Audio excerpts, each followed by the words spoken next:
I started having like a full body panic attack. I asked them on what charge, and they told me lewd and lascivious. I believe that's how you say it. And I was like, oh, like, is that a misdemeanor? And they said, no, it's a felony. And obviously, we all know this is the incident where everyone's talking about the 13-year-old. At the time, I did not know his age. I knew he was probably a teenager. But with being disabled, my intentions were purely caregiving. She was arrested and charged for forcing a 13-year-old boy to bathe her and buy her alcohol, and promoted her OnlyFans account on the same platforms she would post her daughter, who she had after getting pregnant 3 months into a relationship with a drug addict. Got pregnant 3 months into a relationship and created this. Her high-risk pregnancy shocked the world. Baby Smith says hi. She was exposed for getting pregnant on a Class X drug. The whole world wondered, how will she take care of a baby when she can't take care of herself?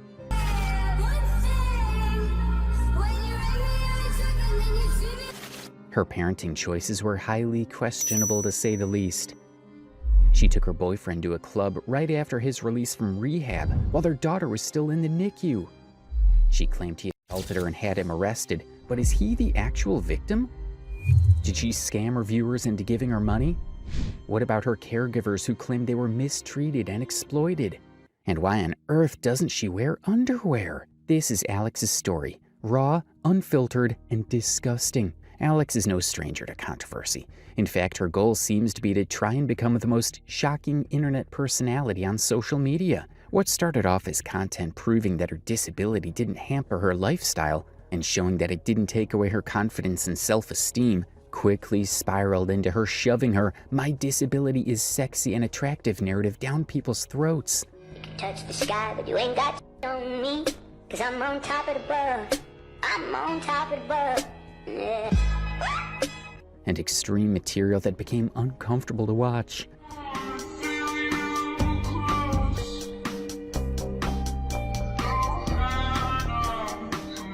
The shift in Alex's content from promoting self-confidence no matter what to posting highly content with taglines such as "I'll steal your man" was met with a lot of backlash. Eventually, Alex also created an OnlyFans account. Her decision was met with even more backlash and disgust. Slowly, Alex's problematic behaviors began rising to the surface, and she grew more and more controversial. In a viral incident, she posted a video humiliating and bullying an older woman for using a disabled bathroom.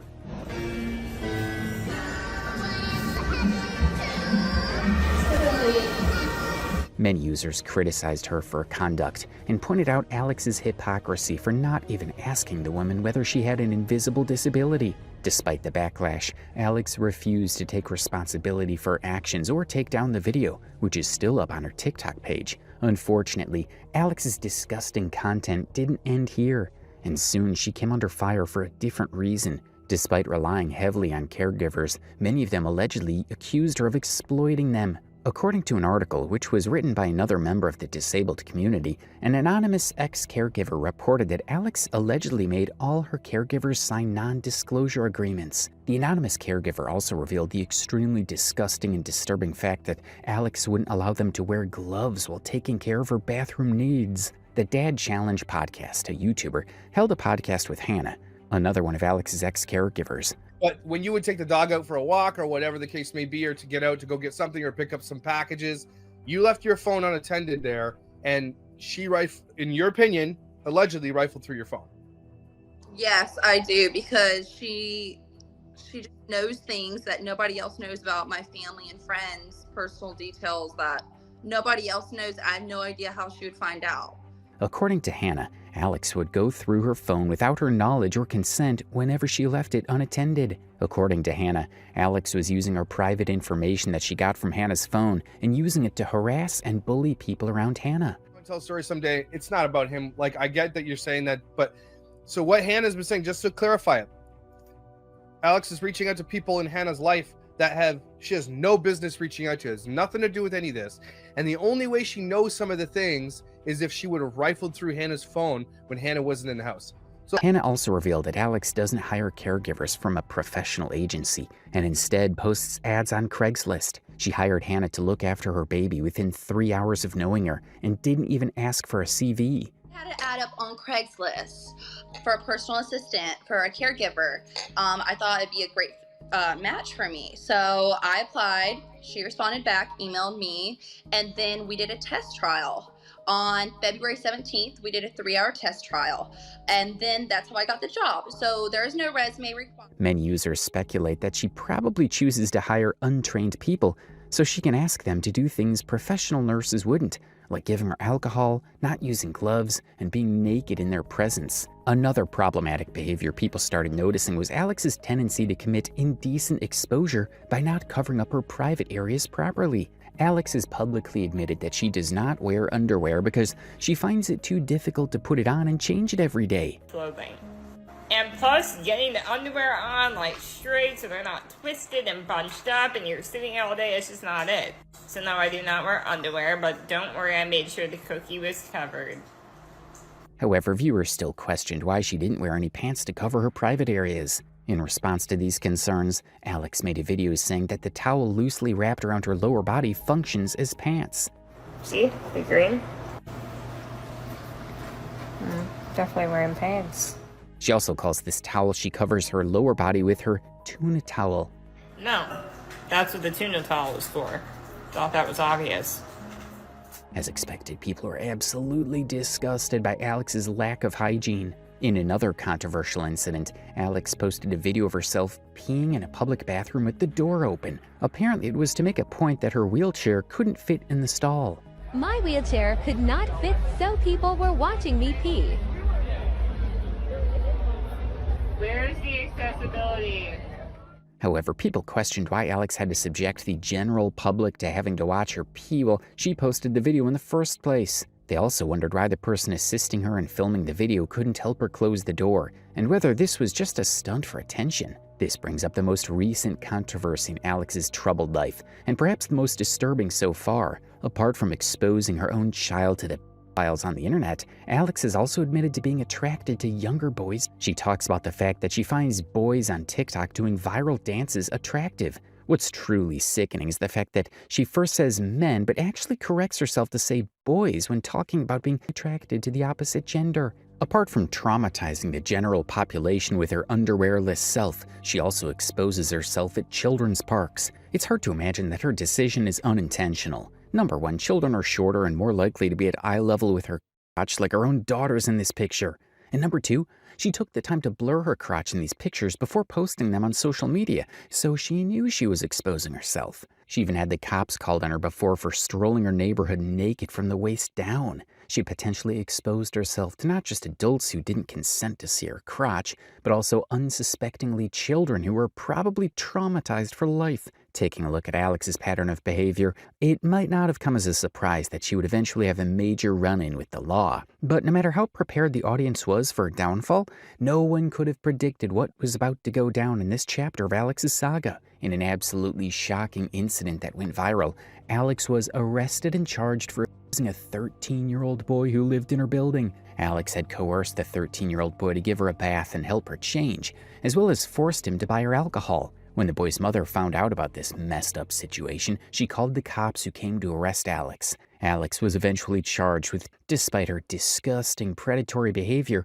Alex was never actually jailed and was only given probation. Additionally, she was not allowed to be around any minors without supervision apart from her own daughter. Instead of taking any responsibility or accountability for her actions, she decided to mock the situation with an AI-generated thumbnail, teasing a video of herself talking about her charges. She made ridiculous excuses for her predatory behavior, saying that she didn't know that the boy was only 13 years old. However, she admitted he looks like a teenager, which is still a minor.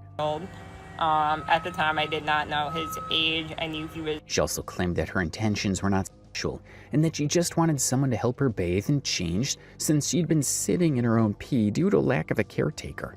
Probably a teenager, but with being disabled, my intentions were purely caregiving. There was no sexual motivation whatsoever. As being a disabled person that's 31 years old, I've had a lot of strangers help me, which obviously isn't the most safe thing, but sometimes you have to do. The poor boy had to take her dress off and give her a bath, even though she claims that caregiving is just something clinical and nothing sexual happened.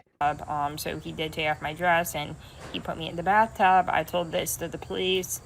This is all public record as well. And to me, it wasn't weird because at the time, one, I was drunk and all I really wanted was to get like pee off of me. And two, to me, caregiving is clinical. It isn't. She also admitted that the only reason she wasn't jailed was because of her disability, which is extremely unfair towards the poor victim and his family. At the time, if I needed anything, obviously I'm assuming there would be under a ton of liability if anything. This was also something she had bragged about in her past. She said that she was basically above the law and untouchable since they wouldn't be able to accommodate her disability in prison or jail. As expected, people were not as forgiving in the comments as Alex might have been expecting them to be. She was criticized for using her disability as a get-out-of-jail-free card, and that it was not an excuse to use a minor. Others questioned her excuses and asked why she didn't ask for any adult for help. Despite the overwhelming backlash, Alex still has her social media platforms and continues to create content. Halloween is our favorite time of year, so we were so excited. We saw some awesome stuff. My mom picked out some stuff, Ari picked out some stuff, and so did I. Look at these candles, so freaking cute. I love that sign, so we had to get it. Ari loved this little broomstick, so we got that. Here she is telling me, come on, Mom, I want the houses again.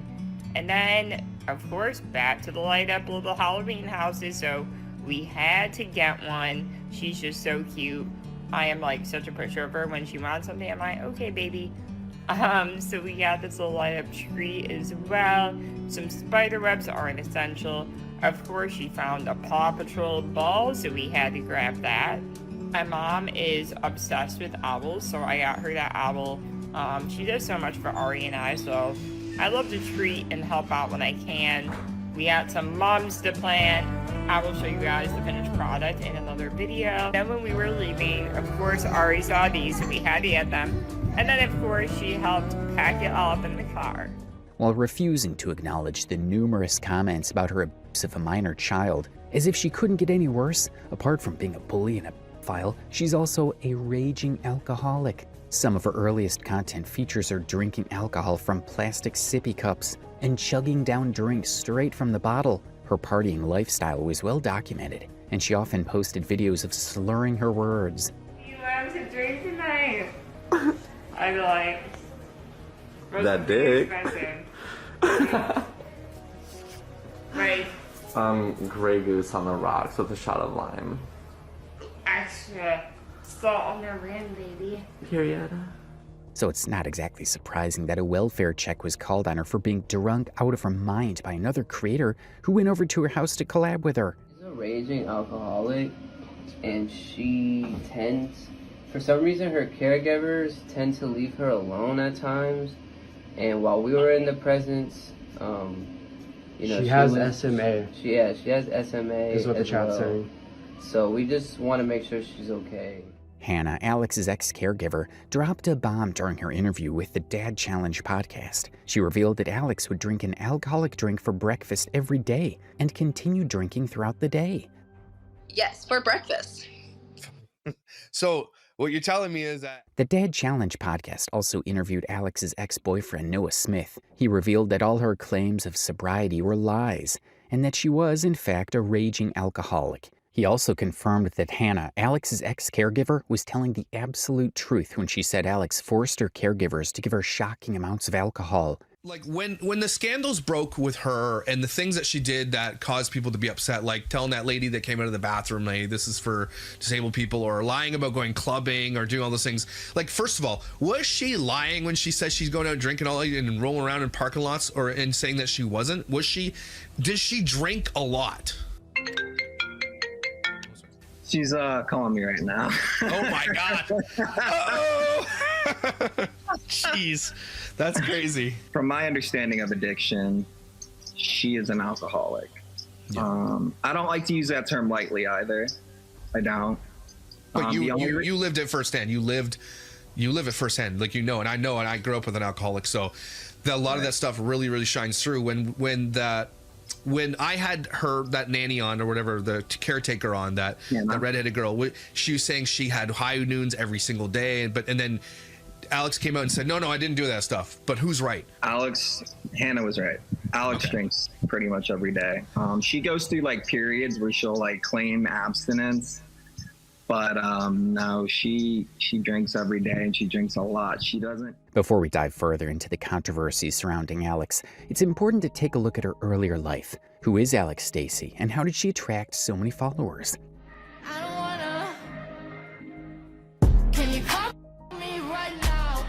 Alex Dacy, better known by her social media handle Wheelchair Rapunzel, is a 31-year-old social media personality from Chicago. She has a rare disease known as spinal muscular atrophy type 2, which has made it impossible for her to walk and has severely limited her mobility. Hence, she uses a wheelchair and requires a caregiver for her daily needs. Her content originally focused on showing different aspects of her life with a severe disability.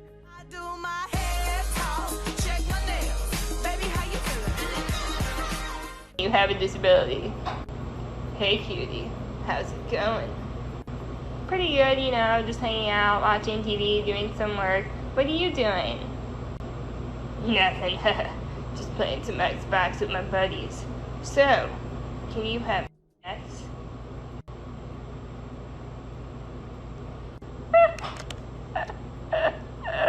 Why do I even try f***ing dating?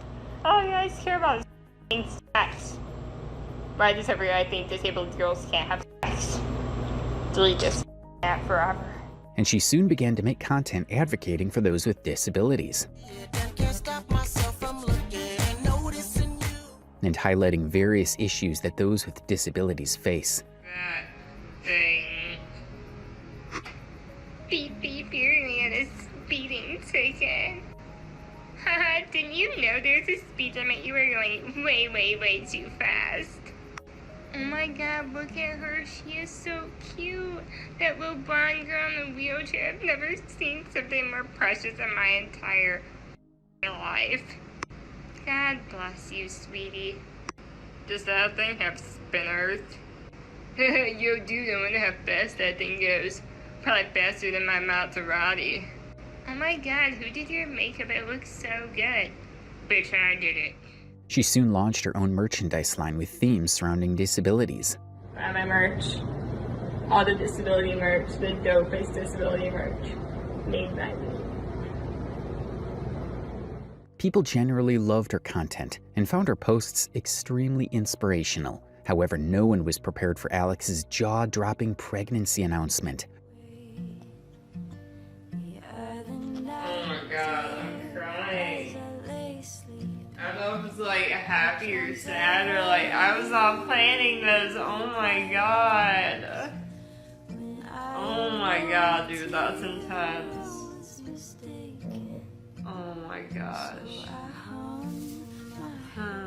Her fans' reactions to her announcement ranged from absolute shock to extreme doubt. This is because Alex has openly discussed how doctors had advised her against becoming pregnant due to her disease and disability. Although she enjoyed blasting her entire life in pregnancy on social media, Alex did not appreciate the criticism and curiosity surrounding her decision to become a disabled mother. Anyone who dared to question how she planned on looking after and caring for her baby was simply labeled as an ableist. Despite the backlash, Alex refused to take down her video attacking people for questioning her choices. She continued posting regular content surrounding her high-risk pregnancy, which became some of her most viewed TikTok videos. Some of my electrolytes are a little bit off, and I just have a UTI, so I'm getting this bolus, and then hopefully we're gonna head out of here, and we're both very tired, but thankful that the baby's heart rate's good, and everything else looks okay. Yes.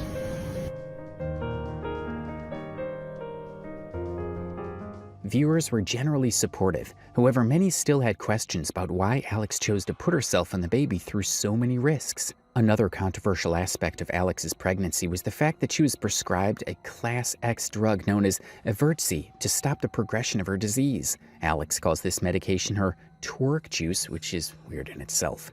And I'm about to take the new tablet, aka the twerk juice, for my rare disease. This is pretty much the start of the show. However, the most concerning part of this medication is that it requires the consumer to be on birth control due to its harmful effects on an unborn baby. Despite this warning and possible complications for a future child, Alex decided to be sexually intimate with her partner without any form of birth control. She also insisted that she was never told about its possible effects, which is hard to believe, since it's the first thing that pops up when you go to Jesse's official site. Even more shockingly, her old posts in a private Facebook group from 2020 began circulating, in which she discussed how her medical practitioner had told her the drug could affect fertility, and even discussed how she was aware the medication could harmfully affect an unborn baby. As expected, people were horrified at her lies and selfish decision to carry a baby full-term while taking a harmful drug. She also pushed for the doctors to deliver her baby earlier than expected because she couldn't breathe anymore and her body couldn't handle the pregnancy anymore. It's not like, oh, I'm just sick of this, let me just give birth. I literally can't breathe. One thing you have to admire about her, though, she truly doesn't care about the backlash. I mean, people tore her to shreds about this decision, and she still has the video up for the world to see. Every decision Alex made from the moment she chose to conceive, despite being heavily disabled and on a Class X drug, up till the birth of her daughter, were all extremely selfish and narcissistic. But if you thought things would change once her daughter was born, and that maybe the motherly instincts would make her want the best for her child, you're sorely mistaken. Once a narcissist, always a narcissist, I guess. After her fiasco with her pregnancy, everyone held their breaths for the birth of her innocent, unsuspecting child, wondering what sort of traumatic experiences she would be subjected to. Alex's daughter, Ari, was born prematurely, no surprise there, and was kept in the NICU. Right away. Mommy loves you so much, baby. To make matters worse, Noah, Ari's dad and Alex's boyfriend caretaker, had relapsed and gone to rehab around the time of Ari's birth. In like an hour, she was gonna be like out. So we're so excited and This left viewers wondering whether the two were fit to be parents and who would take care of the baby since Alex herself would be unable to. Eventually, Noah was released from rehab and was able to meet his newborn daughter in the NICU. Alex, of course, had to film and post each and every moment that involved her premature baby.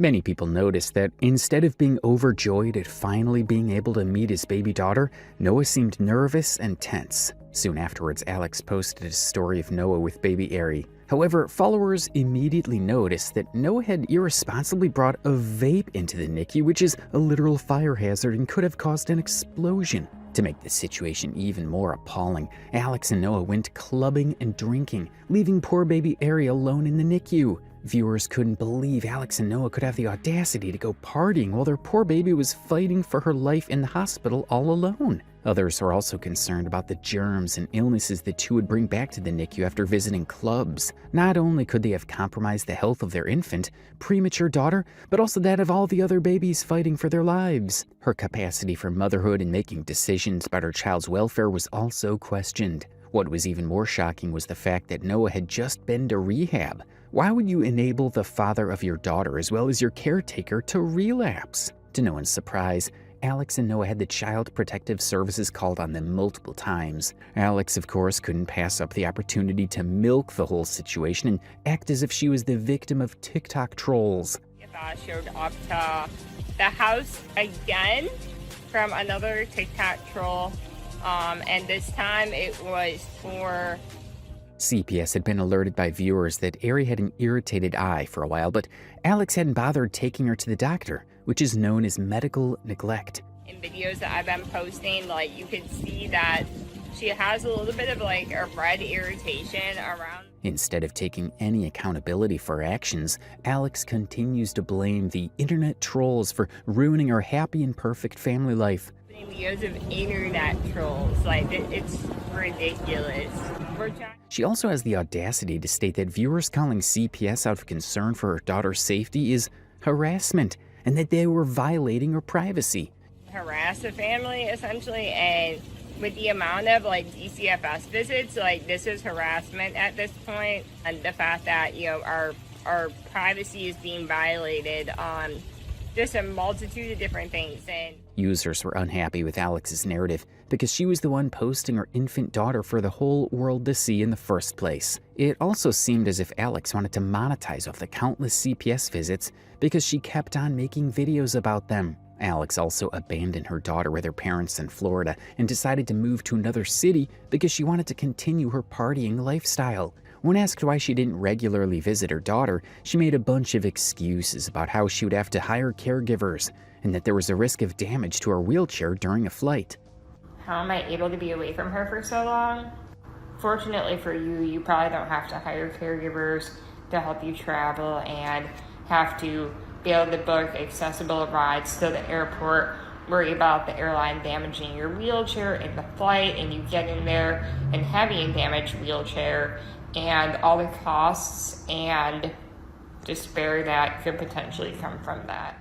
She claimed that those on the internet who kept asking about her daughter's whereabouts and custody arrangement only wanted to get famous or go viral. The only reason that I'm talking about her being in Illinois is because he got put on the internet by someone that wants their 5 seconds of... Netizens who were genuinely concerned for Ari's welfare called her out in the comments and questioned why she even had to move so far away in the first place. However, in typical Alex style, there was no response to these comments and concerns. Instead, she doubled down and insisted that her parents provided a good home for her daughter. However, an anonymous recording reveals that her father had quite a temper and may not be fit to be around a small child. Disagree.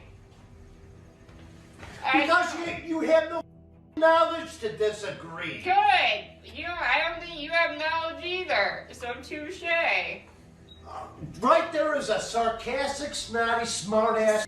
Oh, you just told me the same bullshit. No, Alex, because I've been on the planet for 59 Oh, years. yeah, okay. That makes you... And I've been around good furniture for 50 years. Good furniture. Good furniture is annoying, and if it's anything... I don't give a if you like it to look like a frat house. Look at your home in Payless. No. Again, that was your mother. Yeah. And you. And that's what I grew up with. Mm-hmm. And you worship... Yeah, that's what you grew up with. Yeah, and you worship this shit. This shit isn't even All right, right. Alex. I'm done with you. Right now, I am done. Good. You're being an asshole. No. You're being an asshole. No, you're being an asshole. Hey, look, you little... When you start showing me some goddamn respect, and when I make a request, don't sneak around, do it anyway, show me the respect, let me know what the f***'s going on. No, Alex, I'm your dad, not some...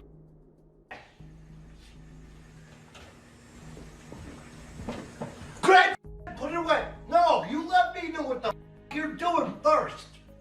That's respect. You know I'm gonna let you do whatever the f*** you want to do. But you sit there and you sneak around, I'm gonna do it my way. No, that's not the way it works. This is why no one comes up here.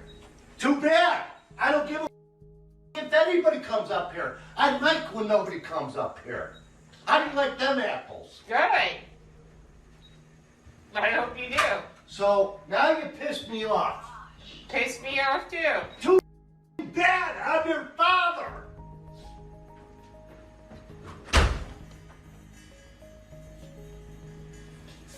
I'm not.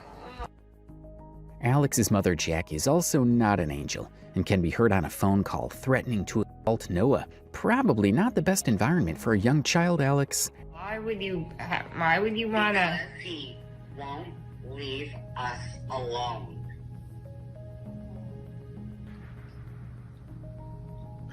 That's why. I mean, just block his number. leave us alone. I mean, you don't leave me alone. I'm gonna knock his teeth out if I ever see him. And I'm a woman. I'm gonna take him and beat his ass. That's not very becoming of a grandmother. Isn't it? Isn't it? Classy. I don't think violence is ever the answer, but... Warn him. Alright. I'm sure he'll be very concerned. Right, but he needs to stop texting bullshit at 3 o'clock in the morning. Yeah, I agree. I think that was immature of him, but I don't think it's like knockout teeth worthy. He's taking screenshots of on Reddit about me. Yeah. Right? We all send some pretty... Yeah, just like the messages you send me are very immature.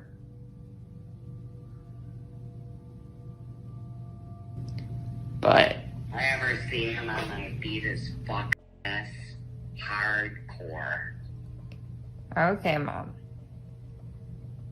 Well, I'm gonna get going.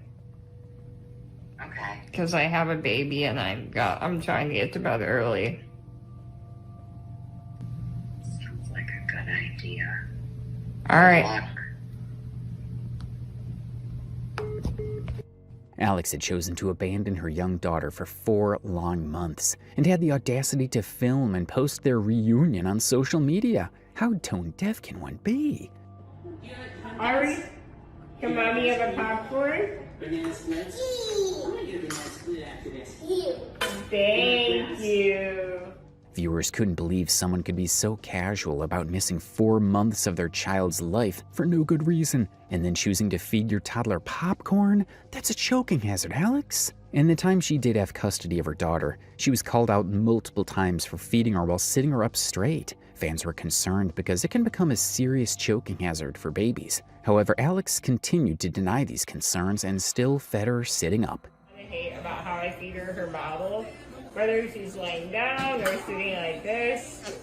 Right now, people are like, oh, she's getting air. Even if it's like this, she's not getting air. She even admitted in the comments section that her baby actually preferred to feed from the bottle while laying down, but this method was just more convenient for her own disability. Many viewers were also concerned about her daughter's safety as she grew older and began crawling around, as Alex wouldn't be able to help her if she got hurt. Alex addressed these concerns by stating she is never alone with her daughter and always has to have a caregiver around. Clear.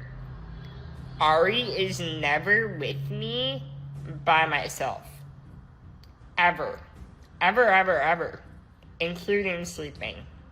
Ari is too young for me to be able to be independent with her. Her statements about being unable to take care of her own daughter independently sparked a lot of backlash. Netizens were also angry at the fact that Alex kept referring to herself as a single mother, despite admitting that she always has a caretaker around who takes care of her daughter's needs. She also posted a story announcing that she doesn't clean her daughter after she pees because it's sterile. The confession left users absolutely shocked about Alex's neglectful parenting practices. Her first instinct is to react to any sort of constructive criticism or even warnings from people concerned about her daughter's safety with mockery and ridicule. Among the numerous valid concerns critics had regarding Alex's poor and neglectful parenting practices, perhaps the most disturbing by far was her posting suggestive content featuring Ari. Alex had posted herself naked while holding a newborn Ari multiple times. Many individuals were rightfully concerned about potential files on the internet, such as this creep who left extremely concerning comments.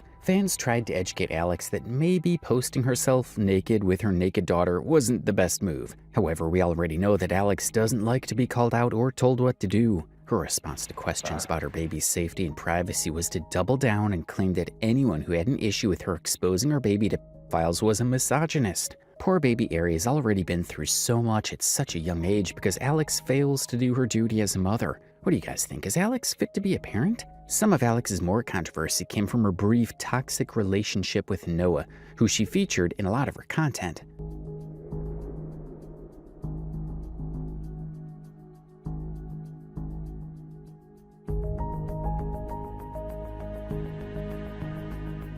Noah also became her full-time caretaker and was even being paid for his services. Not very. Do you ever think that you would get a disabled person pregnant? Not very. When did you start caregiving for me full-time? Like 3.5 months ago. Do I pay you? Yes. Fact or cap? How many asses have you wiped before mine? None. Any other comments? No. Oh, you're so camera shy, baby. You're cute. Love you. For a while, everything seemed fine between the two. However, it soon came to light that Noah had struggled heavily with addiction in the past. A lot of people just see me as like a drug addict and like, why would she want to be with me? I bring a lot more to the table than just being an addict. And you're a recovering addict. And I'm sober now, so I'm a lot different of a person. Despite the challenges, Alex thought it would be a wonderful idea to get pregnant with Noah's baby only 3 months into their relationship. However, after the birth of their daughter, things quickly turned south for the two lovebirds, with Alex pressing charges against Noah for domestic violence. He was officially booked following his arrest. Many viewers were extremely skeptical about the alleged abuse given Alex's track record of problematic behaviors. Alex soon created a GoFundMe stating that she needed urgent donations to be able to escape from Noah and the abuse with her daughter. However, users soon noticed that she had edited the original description of her GoFundMe, which is against their policy. After she edited the post, she removed the part where she talked about the domestic abuse. Moreover, she kept raising the total amount of the donations, which left fans feeling used and lied to. Some viewers even called her out about the fact that this was not her first time creating a GoFundMe, and that she had been shady about the funds she raised previously as well. Despite the backlash and skepticism, Alex kept her donation request active, eventually posting a video featuring Ari stating how grateful she was for the money. However, she still failed to address people's valid concerns about where their donated money went.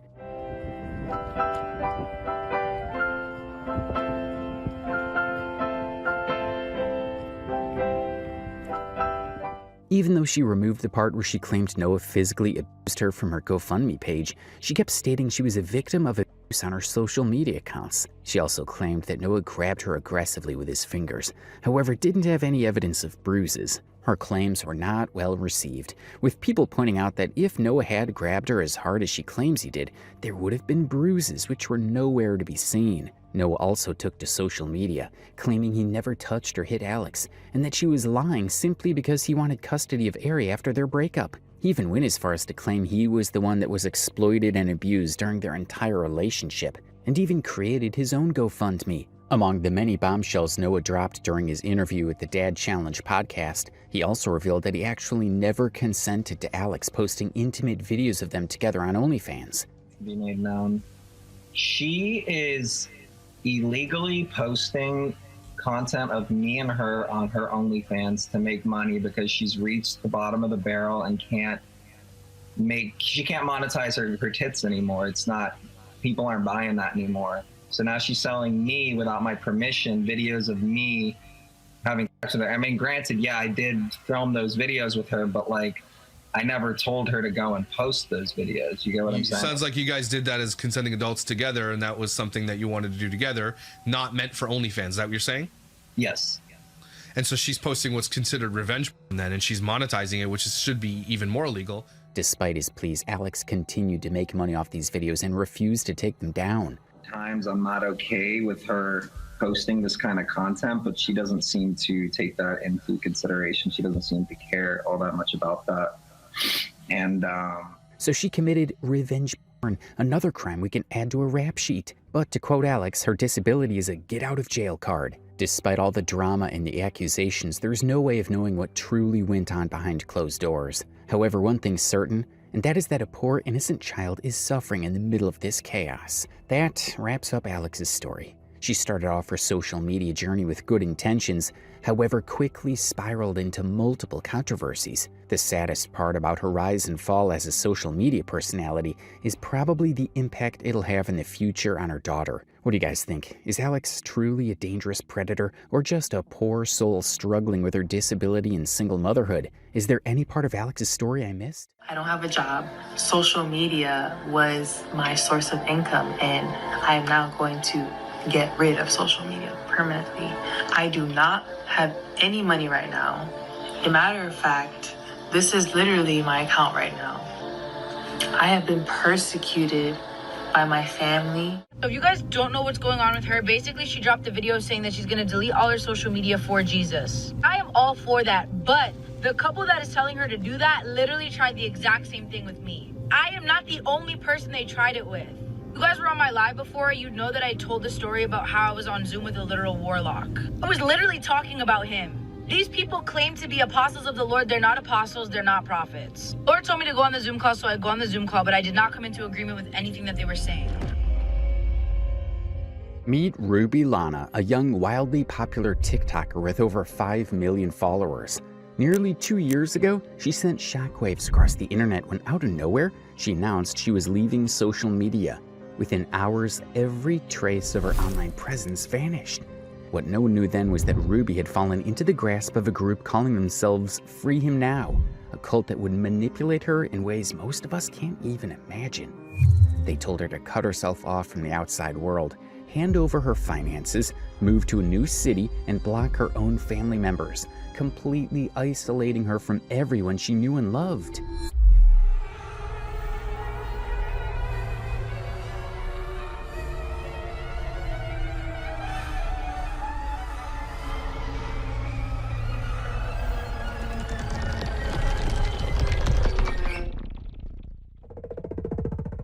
Months later, Ruby returned, but something about her was different. Gone was the quirky, lighthearted creator fans adored. In her place was someone almost unrecognizable.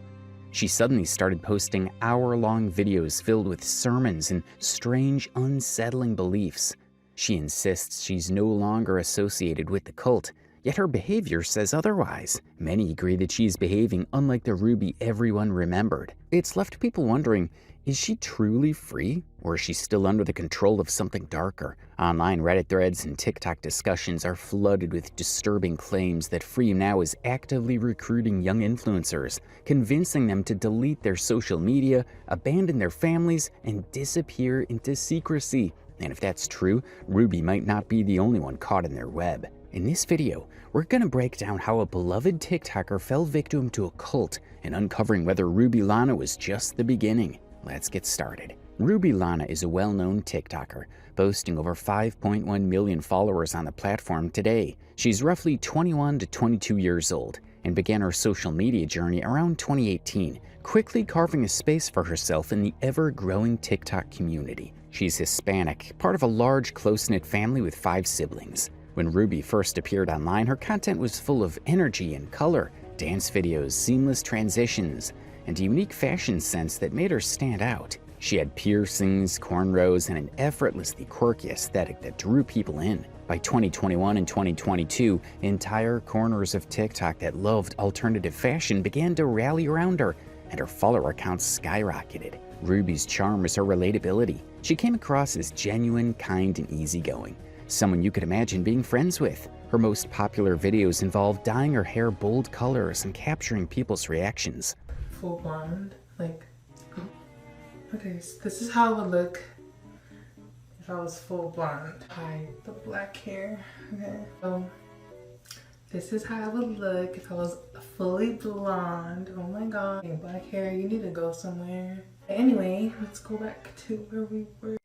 This freaking dye all over my bathroom. I'm basically done. I'm gonna come back to you guys when I wash it off. I'm gonna leave this on for like an hour, I guess. I don't know, because I'm pretty sure.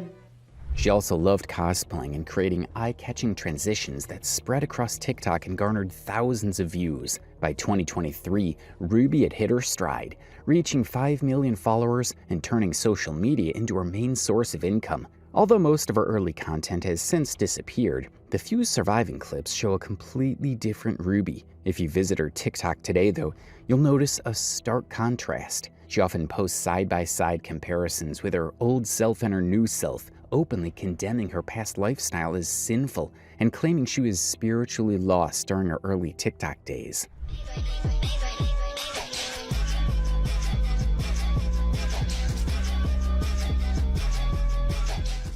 Her content has now undergone a complete 180-degree transformation. The once colorful, bubbly influencer now preaches modesty, religious devotion, and a strict moral code. She often expresses disapproval toward the gay community and abortion, ideas that sharply differ from her persona she once embodied. In every sense of the word, Ruby Lana appeared to be a completely different person now. But did this transformation really happen overnight?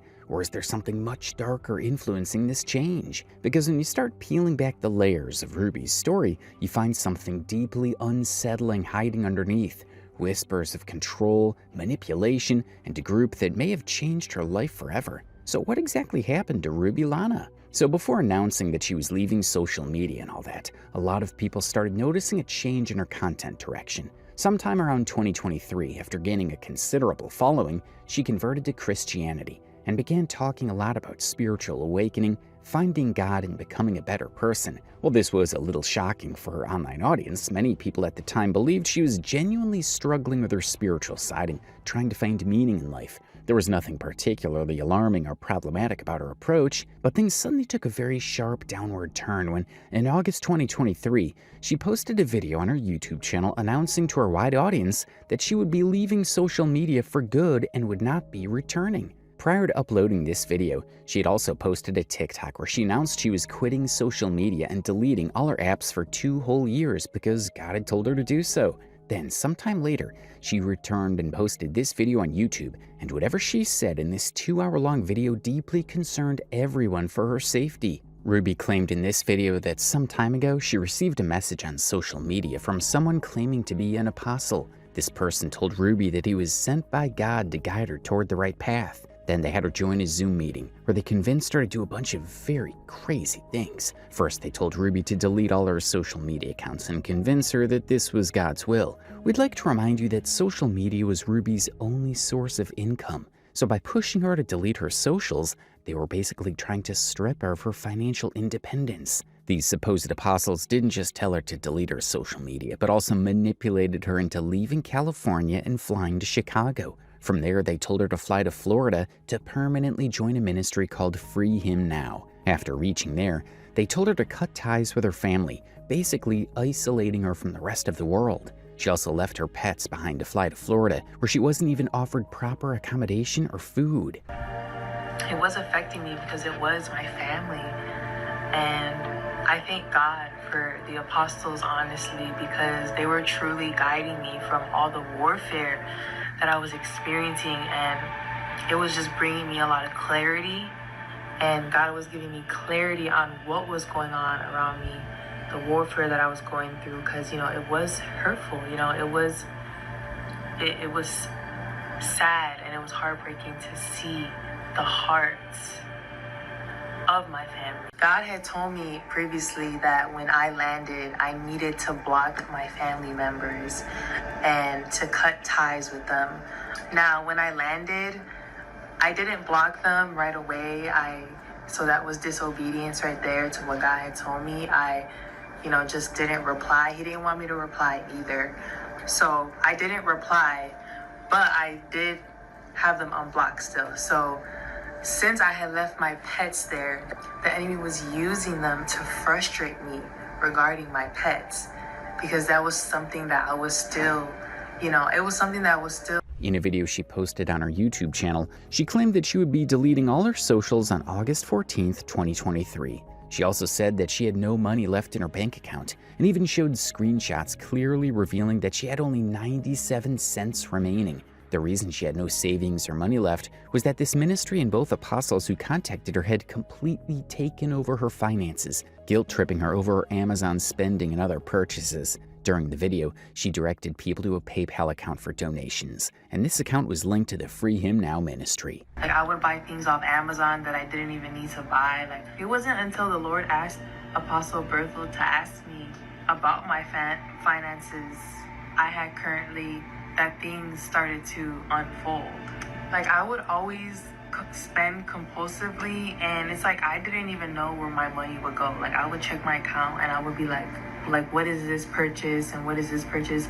So we started digging deeper and looking into like, where did the money go? Like, where did the money go that the Lord provided for you? Because the Lord wanted me to use this money that I had left towards me moving to Florida, to use it diligently, to use it, towards, somewhere to stay, certain things for the move. It wasn't until that moment till I realized how poor I was at managing my finances. Lord wanted the finances that any of you feel led to send to be sent to the Free Him Now PayPal, because I know that right now I am not good with dealing with money. On YouTube, her bio and overall look of her channel had also completely changed and started to appear eerily similar to the ministry's social media pages. There was also an odd tone to her YouTube video.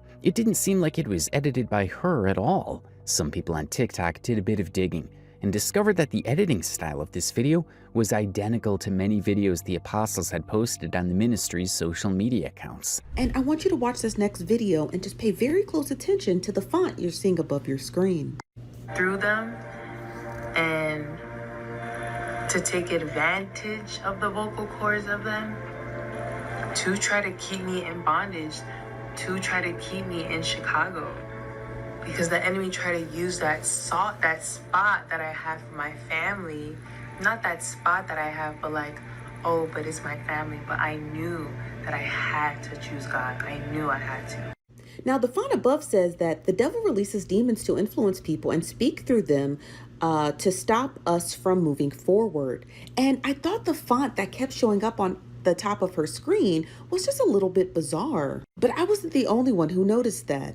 Somebody else in the comments noticed it too. Somebody by the name of user 62823 says this is not her editing. If you look closely at the description, which links the apostles' accounts, their editing is exactly like this, which I also saw.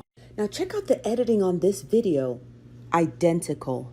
So it's very clear that Lana did not edit this video, or at least specifically how she used to edit her old videos. It looks like this made it very clear that this supposed religious group was controlling Ruby's entire life, from her finances to her personal relationships. The way Ruby was constantly bashing herself in the video for committing sins and disobeying the apostles while praising the ministry for saving her was also extremely concerning. One thing that stood out in her video repeatedly was her constant mention of disobedience to the apostles and the ministry. They'd made her believe that any act of dishonesty toward them was a direct act of disobedience to God. But this is when things sort of got, walk into disobedience to God.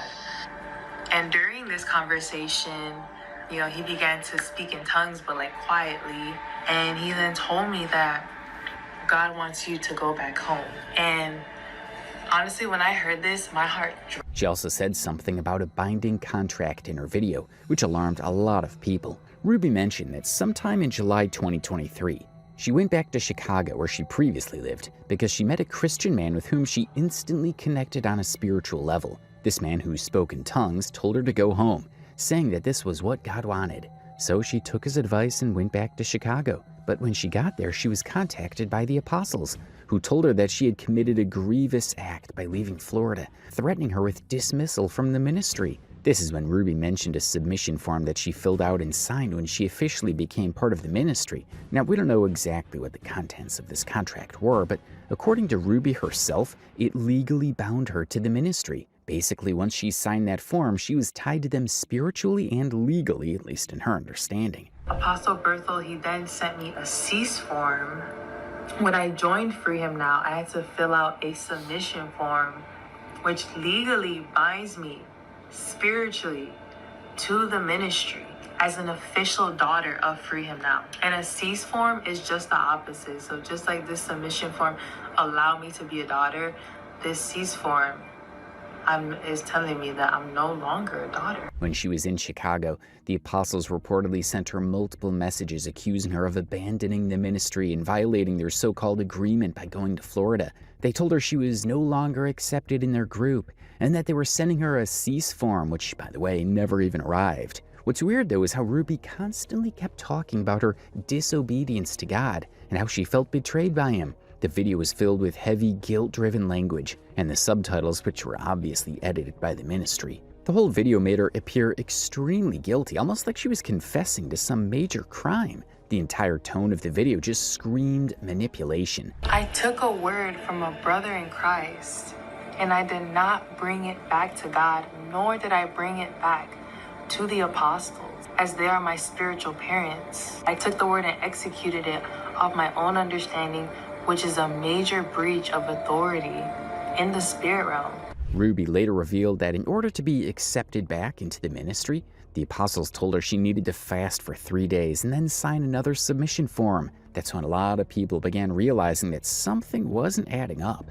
Many viewers started believing that these so-called apostles weren't really religious leaders at all. They were scammers who saw Ruby as an opportunity. With over 5 million followers, her platforms could easily be monetized once they gained full access. There was something seriously off about the whole situation. People who followed Ruby on TikTok immediately became worried. Some took to Reddit to spread awareness and piece together what was happening to her. Others on TikTok began dissecting her videos frame by frame, trying to determine where she was and whether she was safe. The details she highlights in that video are absolutely disturbing, so we're gonna— Please stop scrolling and listen to what I'm about to say. It's very important. This content creator posted a video that was very alarming a couple hours ago, talking about how she was going to delete all of her social medias in 7 days. I'm not one to speak on these things, but this is like concerning. Look at these people. Like, did y'all just start this now and use her?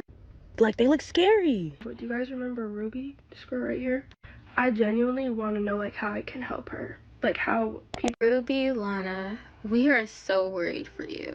Seriously. She was vulnerable, and these people took advantage of her. These people, I do mean these two people, the apostles Berthold and Adele. Everyone at this point agreed that a genuine religious group dedicated to helping someone wouldn't tell a new Christian to delete her only source of income, abandon her pets and family, and hand over her finances. This didn't look like a ministry anymore. It looked like a cult, or worse, as some people suggested, a possible human trafficking setup. So people began flooding the comment section of her video, telling her that whatever she was describing sounded a lot like a cult. The way Ruby was speaking made it clear that she was only saying what these people wanted her to say. It was both alarming and deeply disturbing. In every possible sense, this girl appeared stranded, stripped of cash, isolated from her loved ones, and completely cut off from reality. Her expressions, her tone, even her wording, everything felt controlled, almost rehearsed. Viewers couldn't shake the feeling that Ruby wasn't truly speaking for herself anymore. To really understand the motive of these people and how they managed to get such a strong hold over Ruby Lana,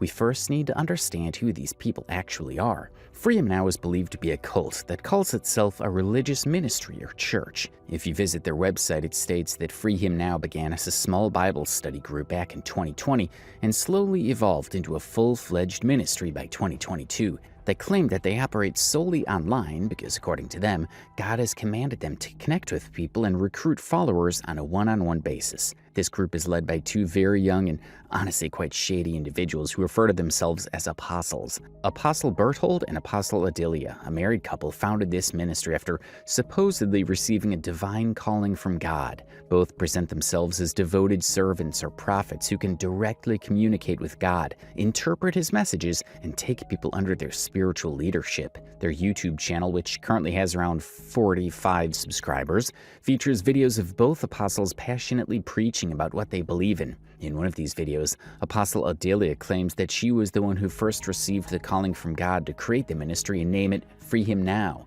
According to her, God told her that Jesus was not able to express himself freely through the people of God, and that it was her divine mission to change that. Years ago, and he has now declared that the appointed time for this ministry to launch is now. My wife and I are the founders of Free Him Now Ministry. On August 2nd of 2021, the Lord had spoke to me Name the ministry Free Him Now. And the Lord told me that He wanted this to be the name of the ministry because the Holy Spirit has not been able to express Himself through the people of God because of the restrictions that they have put on Him. Behind me, you will see our ministry's logo. They both claim that there are numerous other people in their group of faith who can testify to the divine callings that Berthold and Adelia supposedly received from God. On their YouTube channel, you can even find video testimonies from several individuals swearing that these two have guided them toward the right path. But if we're being honest, a lot of these people sound, well, a little out of touch with reality. Some of them, as many commenters pointed out, often appear hypnotized, like they're reciting something rehearsed rather than speaking from genuine belief. The whole thing just feels off. My life about 4 months ago, and let me tell you, my life has totally changed since then. A heart for God, they have a heart for God's people, but they do not sugarcoat. The truth is the truth, and God is speaking because He is God now. I know that and understand that. Free Him Now has social media accounts on nearly every platform, and the videos they post there, odd, doesn't even begin to cover it. Everything about them feels strange and unsettling. The audio is distorted, the editing looks sloppy, and the overall production quality is so poor that it's hard to take anything seriously. It's the kind of content that instantly makes you go, yeah, this seems sketchy. From just one look at their videos, any reasonable person could tell something fishy's going on. But the real question here is, how did these two manage to recruit followers, and more shockingly, get hold of such a well-known TikTok figure like Ruby Lana, despite having such an unconvincing online presence? Well, the answer lies in their manipulation tactics. Around the time Ruby's situation blew up on social media, especially TikTok, other creators began speaking out and exposing Free Him Now. They revealed that this so-called ministry had also reached out to them around the same time Ruby got involved. These creators claimed that Free Him Now doesn't have a physical location at all. Instead, they contact influencers and vulnerable individuals new to faith, sending messages like, "God has sent us to you," or "God has spoken to us about you." You guys don't know what's going on with her. Basically, she dropped a video saying that she's gonna delete all her social media for Jesus. I am all for that, but the couple that is telling her to do that literally tried the exact same thing with me. I am not the only person they tried it with. You guys were on my live before, you'd know that I told the story about how I was on Zoom with a literal warlock. I was literally talking about him. These people claim to be apostles of the Lord. They're not apostles, they're not prophets. Lord told me to go on the Zoom call, so I go on the Zoom call, but I did not come into agreement with anything that they were saying. Prophesied 3 things to me, and the first 2 were accurate, but it was one of those, like, if you say that to anybody, they're going to relate. Then he used some scripture, and I was like, okay. And the third thing he said was I had to delete all of my social media and join under their ministry. I have a relationship with the Lord. The Lord has not told me to do that. He might tell me to take breaks here and there, but he's never told me to delete my social media fully. And I have a relationship with him to the point that if he does that, I would just do it. And I just felt really uneasy in my spirit, and so I was telling him, like, yeah, I'm gonna get off the call now. Did you not? His whole face shifted. Expression changed. When I got into prayer about it, bro, they are warlocks and they are witches. They are trying to greatly deceive the body of Christ. So Ruby, girl, if you see this, please do not delete your social media. Block them and go home. If any of them try to reach out to any of y'all, please don't even reply. Block them and pray against the spirits behind them. These people also insist on never communicating through text or voice messages because those can easily be recorded or leaked, right? Instead, they force the person they're contacting to have a Zoom meeting with them. And if someone says they're not comfortable with that, they immediately guilt trip them by saying, "This is what God wants." It's manipulative, calculated, and honestly terrifying. After Ruby announced that she would be leaving social media, several creators came forward to share their own experiences with this cult. One of them was Abnego Lufile, a Canadian pastor, who took to his YouTube channel to discuss the matter and spread awareness about what was happening. He explained that these people were true scammers, revealing that they had contacted numerous others, including members of his own family, using the same manipulative tactics. I am now going to get rid of social media permanently. I do not.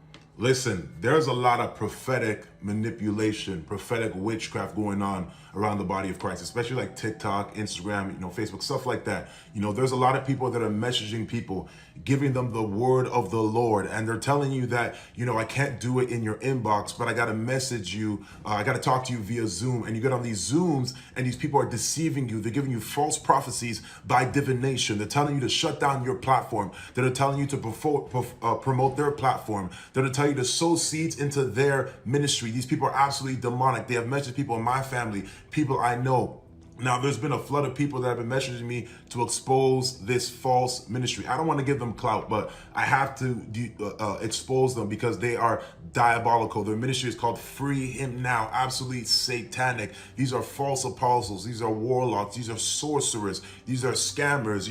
One of the people's names are Apostle Berthold and Apostle Nadila. Absolutely satanic, diabolical. They are liars. Do not respond to them when they come into your inbox. Listen, don't even respond to people that come as me in your inbox and ask you for money or anything like that. It's not me. There's so many fake accounts of me. But there are people who are false apostles, and the Bible talks about false apostles. And these people from Free Him Now Ministries are false apostles. And if you're watching this, Ruby Lana, you are being deceived like many other people have been deceived by these people. They have messaged my family. This is not the word of the Lord over your life. The Lord has given many people influence for the glory of God. If you're doing the work of God for his glory and whatnot, if God has given you a platform, you can turn that platform for the glory of God. And God will never make you take down your own platform that gives glory to God because someone gave you a prophetic word. The Bible tells us to test all things, because false prophets have gone into the world. You must understand this, that the enemy is here, okay? The enemy is here and he is deceiving a lot of people. So make sure you do not follow this false demonic ministry, Free Him Now, that is inboxing you with false prophecies. They won't tell you the prophecy, but they want to meet with you on Zoom to prophetically manipulate you through divination, through witchcraft. They want you to give them all your money. It's a demonic spirit. Do not allow yourself to be deceived by these people. They are sent from the devil.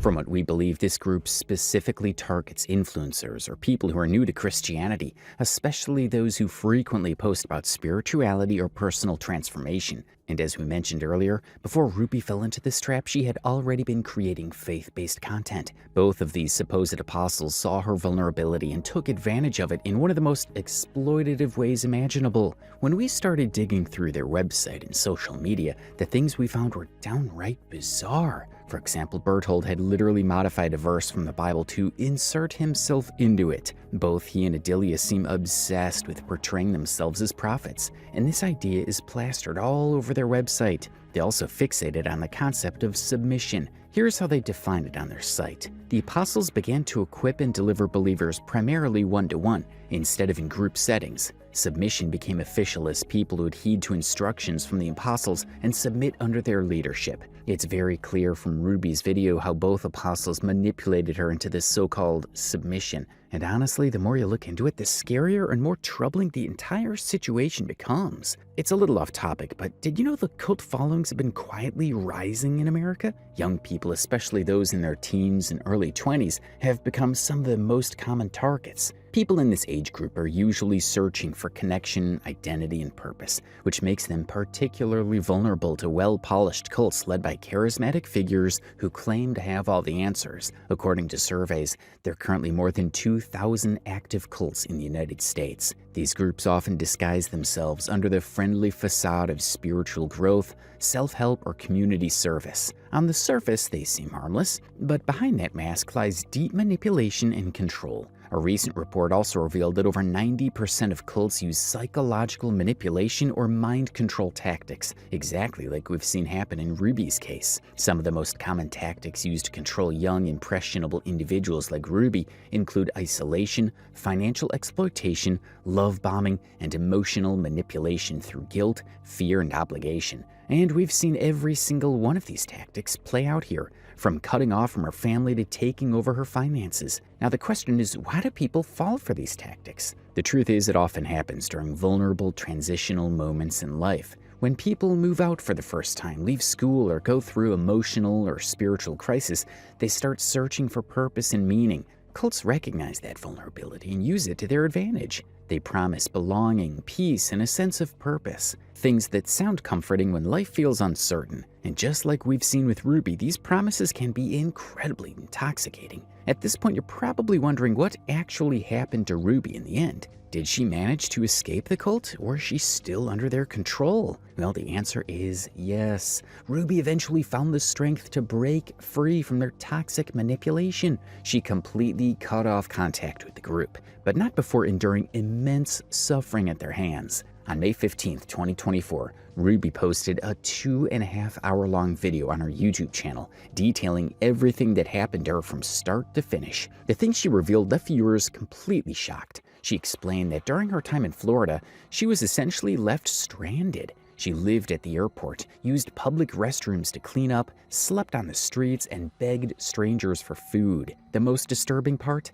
Ruby never even met these so-called apostles in person. They were the ones who convinced her to leave her home, travel across the country, and follow God's path, only to abandon her once she arrived. What she endured was nothing short of a nightmare. In her video, Ruby shared a ton of receipts showing exactly how these people recruited her through social media and then slowly exploited her emotionally, financially, and spiritually. It all started when they reached out to her in the comments section of one of her TikToks, telling her to message them on Instagram. At that time, Ruby was already at a really low point in her life, spiritually and emotionally. So when she saw their comment, she genuinely believed it might be a sign from God. Out of curiosity and maybe a bit of desperation, she looked up their ministry's social media pages and Apostle Adila's Instagram handle. On the surface, everything seemed so genuine. The posts were full of Bible verses, uplifting messages, and videos that sounded deeply spiritual. Soon after, Ruby agreed to have a Zoom meeting with them. That's when things started moving fast. Apostle Adilia came across as warm, compassionate, and deeply religious. She listened to Ruby's struggles, shared scriptures, prayed with her, and eventually invited her to officially join their ministry. I looked at her videos, and it was videos of her saying like a word from the Lord to the nations. Like, it was like these crazy words. So I'm like looking at her page, I'm like, wow, she looks so nice. Hi everyone, the Lord told me to release a video concerning a dream I had on April 16th. I automatically assumed that she was just from God because it looked right. I followed her, she followed me back. We went to the DMs very quickly, and she was like, I have a word from the Lord for you, and we need to say it on Zoom call. I can't say it through messages. And when she said that I have a word from the Lord for you, there was never no word from the Lord, okay? The thing is, I wanted it to be a word from the Lord. I had already made up my mind that this was a word from God. When we were talking for a little bit, and she was like, you know, make sure you pray for God to open your heart and all these things. At first, Ruby hesitated, but as time went on, she began trusting them more, to the point where she truly believed that these people were prophets and that God was speaking to her through them. Once she joined, the actual manipulation began. They told her that God wasn't happy with where she lived, meaning she needed to leave Chicago. Slowly, they started planting seeds of doubt about her family and friends, isolating her and cutting her off from everyone she cared about. As time went on, their disapproval of Ruby's family became painfully obvious. They weren't even subtle about it anymore. They straight up told her things like, your family is dark, and the enemy is using them against you. Soon after, they began convincing her to leave her apartment in Chicago and move to Florida, insisting that this was what God wanted. Ruby explained that she was at a spiritually fragile point in her life. She felt disconnected from God and lost in her faith. So when these people swooped in, showering her with what sounded like divine guidance, she truly believed they cared about her soul. Their words gave her purpose, or at least that's what she thought. A voice that would say like, book the Zoom call. Like, do this. And I thought that it was the Holy Spirit. So I'm like, okay, let me be obedient to the Holy Spirit. So whatever this voice would tell me, I would listen to it right away. I would hear sometimes, don't eat today, tell them this. The Holy Spirit has a gentle voice. But it was like every time I heard this voice, it was like, now, like, do it now. Like, it was like fear. June 15th, I booked a Zoom call. We got in a call, and they would tell me things like, you're dealing with this. When they told her to leave Chicago, she didn't even hesitate. She packed up and prepared to go without questioning a single thing. Even when they told her not to worry about finding permanent housing, a job, or anything practical and just fly to Florida immediately, she didn't see the red flags. At some point before she left Chicago, Ruby even remembers asking them if she should start applying for jobs, and they told her that God had spoken to them and that he didn't want her to work. That's how deep their control ran. The manipulation became so intense that Ruby started sharing every little detail of her life with them, things she wouldn't even tell close friends. At one point, before leaving for Florida, she mentioned that her mom had hugged her goodbye, and that these people actually told her that God didn't want her to be affectionate toward her mother. Around this time, they also convinced her to take a sabbatical from social media, and that's when Ruby posted this infamous TikTok announcing she would be leaving for 2 years because God told her to. I'm gonna be off social media for 2 years. I was like, okay, I'm gonna do this. I made a whole video. I made one on my main page and on my backup page. They went viral. I'm going to be off social media for 2 years because the Lord told me to. The Lord revealed to me that he wanted me. Ruby said in her video that even though it was the apostles who told her to take a break from social media, she told her followers that she was doing it because God wanted her to. Why?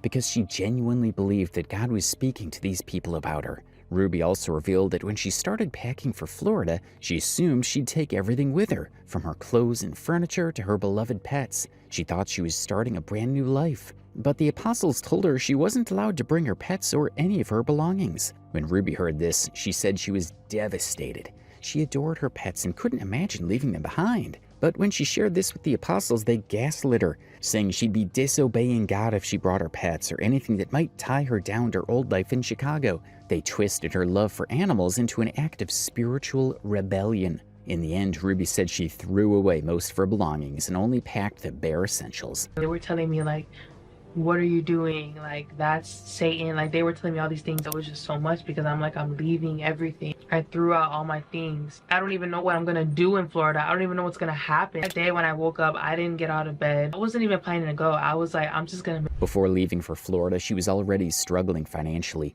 The apostles had forbidden her from working or using social media, her main source of income. The cost of the plane ticket alone drained her savings, leaving her with almost nothing. Naturally, she was terrified about how she'd survive once she landed in Florida. When she expressed her worries to the apostles, instead of offering help, they scolded her. According to them, her financial struggles were her own fault, and she needed to repent once again. If I can. I just feel like repenting for just what I've done for this whole week, because I just feel like I've just gone against what the Lord has said, and I've sort of on my own understanding. I repent. She said that once she arrived in Florida, she contacted the apostles, telling them she was hungry and asked if they could send her some money for food. The response? They coldly told her that God did not want her to eat that day. So when I got to the airport, when I got in and everything, I'm like, hey, I'm hungry. I have $10 in my account. Can I get something to eat? And they're like, oh, don't eat today. The Holy Spirit doesn't want you to eat. After with that whole thing that happened with when I went to the grocery store, that put a lot of fear and condemnation in me. When it came to even as time goes on, when it came to when people gave me money and stuff, I was very can I buy this? Honestly, this part was absolutely heartbreaking. How could anyone twist faith into something so cruel? It makes you wonder how many more people have they done this to. Ruby's story only gained attention because she had over 5 million followers who noticed her sudden disappearance and cared enough to ask questions. But what about the others? The people who appeared in those testimony videos on the ministry's channel, did they go through the same kind of control, manipulation, and psychological torment? The whole thing is terrifying to think about. I'm like, hey, I landed, and they didn't reply right away. At this point, I was already dependent on them because I'm in a whole new state. They told me not to call my family. They even told me that when I landed to block my family members. And I'm gonna be honest, I didn't block them. They told me that God wanted me to go to a shelter. I was mad at God. I'm like, God, why would you send me here? Why would you do all this and then tell me to go to a shelter? Because at this point, I'm thinking that God is speaking through these people. I felt so alone. Ruby shared that initially these people told her to go to a women's abuse shelter, promising it was part of God's plan. But every time she tried to go, they'd message her saying, the Lord doesn't want you to leave yet. they kept stalling her, leaving her stranded. That's how Ruby ended up living at the airport for nearly 2 weeks, sleeping on benches, showering in public restrooms, and begging strangers for food. Assignment, they were like, oh, that's the shelter. I thought that I was gonna go there like the next day. Y'all, I ended up staying at the airport for 2 weeks. I'm basically living at the airport, walking around with my suitcases, sleeping there, brushing my teeth. I even have videos. And this is so crazy, y'all. I was taking videos because I thought that it was going to be a testimony. I thought that I was doing this all in the name of Jesus. Oh, it was hard, right? You know, I was like, I don't understand why this is happening. I don't understand why I'm staying at the airport. You know, I'll have moments where I'll just cry and cry and cry. And then I'll be like, okay, God, but I'm trusting you. I literally thought that this was going to be a testimony. And it is a testimony, not in the way I expected. God's good, okay? It was around this time that Ruby met a man named Dave, someone she said she instantly connected with on a spiritual level. Feeling that this might be part of God's plan, she even told the ministry about him. And of course, they told her that God had sent this man to her. 2 weeks later, the apostles instructed Ruby to go to a nearby women's shelter. But when she arrived, she was told the place was full and that there was a 3-month waiting list. That's when things took a very disturbing turn. The so-called apostles, the same people who had convinced her to abandon everything and fly to Florida, suddenly stopped responding to her messages. Ruby said she tried over and over to reach them, but no matter what she did, they simply ignored her. It was a heartbreaking and lonely moment. And yet, despite being stranded, hungry, and exhausted, Ruby still didn't blame them. She truly believed that all of this was part of God's plan. That night, with nowhere else to go, Ruby said she ended up sleeping on a stranger's private property. The next morning, she returned to the shelter, where a kind woman, seeing how young and lost she looked, offered to call the police for help, but Ruby refused.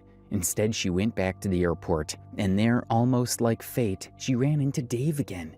He told her, "You need to go back home to Chicago. That's what God wants." So she listened and went back home. By this point, the ministry still hadn't responded. But once she was back in Chicago and reached out to tell them she had returned, they finally answered. Ruby found it incredibly strange, and honestly so do we, that these people only decided to respond once they found out that she had left Florida and returned to Chicago. The moment she texted them about coming back home, they immediately sent her a harsh message, scolding her for what they called a grievous act. According to them, she had betrayed God and was no longer part of the ministry. Naturally, Ruby was completely confused. After all, she believed going back to Chicago was what God wanted. Now these people were saying she had sinned. So out of fear and guilt, she began apologizing profusely. But instead of comforting her, they told her she needed to repent more, insisting that God had not yet forgiven her. This message right here screams manipulation. It's like they were trying to hijack her spiritual connection with God and make her believe that they were the only ones who could interpret His will.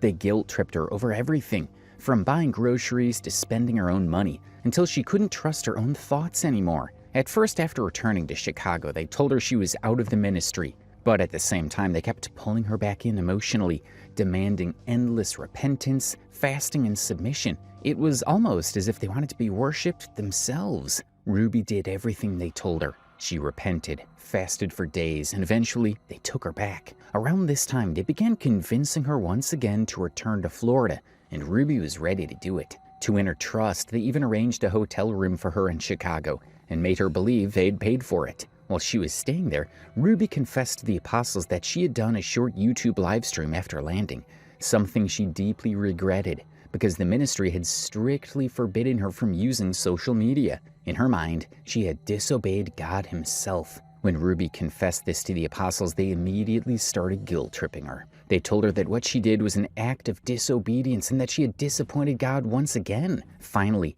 they told her that she now needed to delete her YouTube channel. And that dream was actually what led me to tell them, because I'm like, okay, now this is getting bad. Now I'm struggling a lot. Like straight away, they told me that God is angry with me, that He wants me to delete my YouTube account, that I need to unprivate the video, and I need to send them the live right now. This is when Ruby posted that infamous video that went completely viral. In her tell-all video later, Ruby revealed that she didn't even write that video herself. She was reading directly from a script that the apostles had given her. They didn't let her edit it or even review the final cut. All she did was record her clips, send them over, and they handled everything else.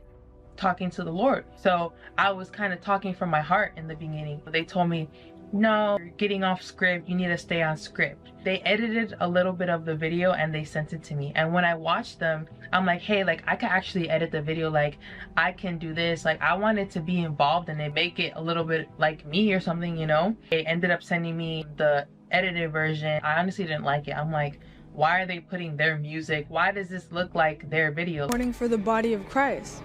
It is for those who shifted, and I saw 2 reposts from the same Apostle Berthel, he then sent me a cease form when I joined Free Him Now, which legally binds me spiritually. They said that the Holy Spirit loved it, so I'm like, okay, I guess if the Holy Spirit loves it. From the very beginning, they were controlling not just Ruby's faith and finances, but also her public image. And speaking of finances, they had already manipulated her into handing over control of her money, convincing her that she was spiritually unfit to manage it on her own. But the reality of their deception hit her fast. Despite their grand claims of taking care of her, they hadn't even paid for the hotel room she was staying in. Just 2 days into her stay, the staff informed her that the payment never went through. Ruby was forced to leave, spending the night in the hotel lobby surrounded by her luggage. To make things worse, around that same time, the apostles demanded she send them her most recent TikTok earnings. Ruby assumed it was to cover her room cost, but no,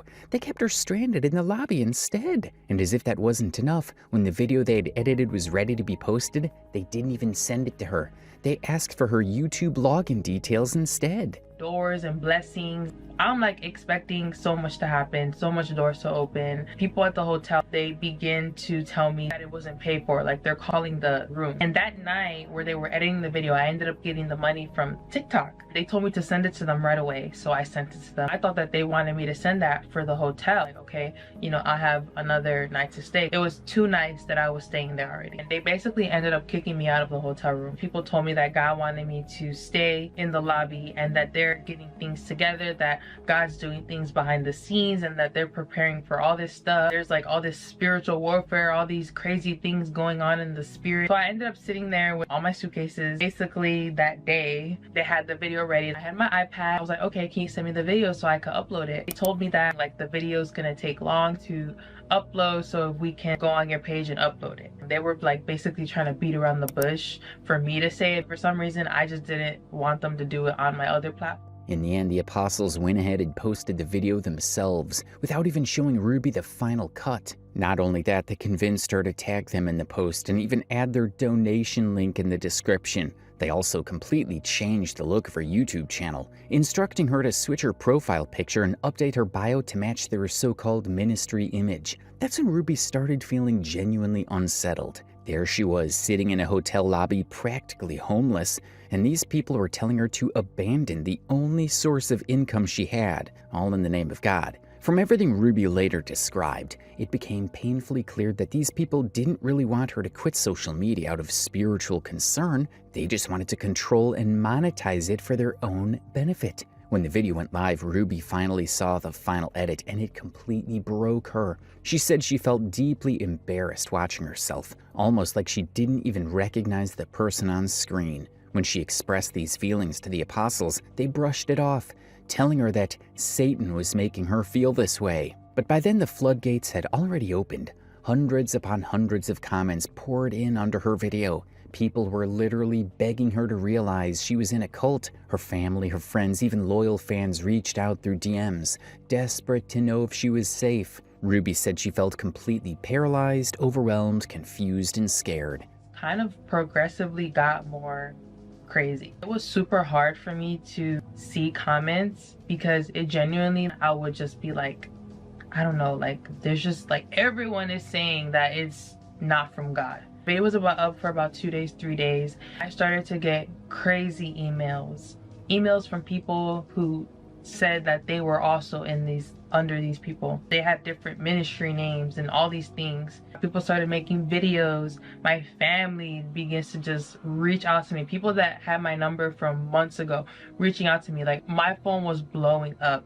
I still was in deception. I'm like freaking out. Like, I honestly didn't know what was going on. The apostles, noticing the growing backlash, started giving her strict instructions. They told her to block anyone who tried to contact her, ignore her family, and not respond to any messages from influencers. Sending these people screenshots and they're like, spend time with God, don't be on your phone. They told me that if there's any influencers that reach out to me, to not respond. Basically, I had to go through them with who I respond to, because I was sending them screenshots of my family members that would text me and they'll be like, don't respond. I had certain people say that they were gonna call the police. When people would tell me that they would call the police and I told them, they would say, oh, respond to them and tell them that you're okay. And I would do that.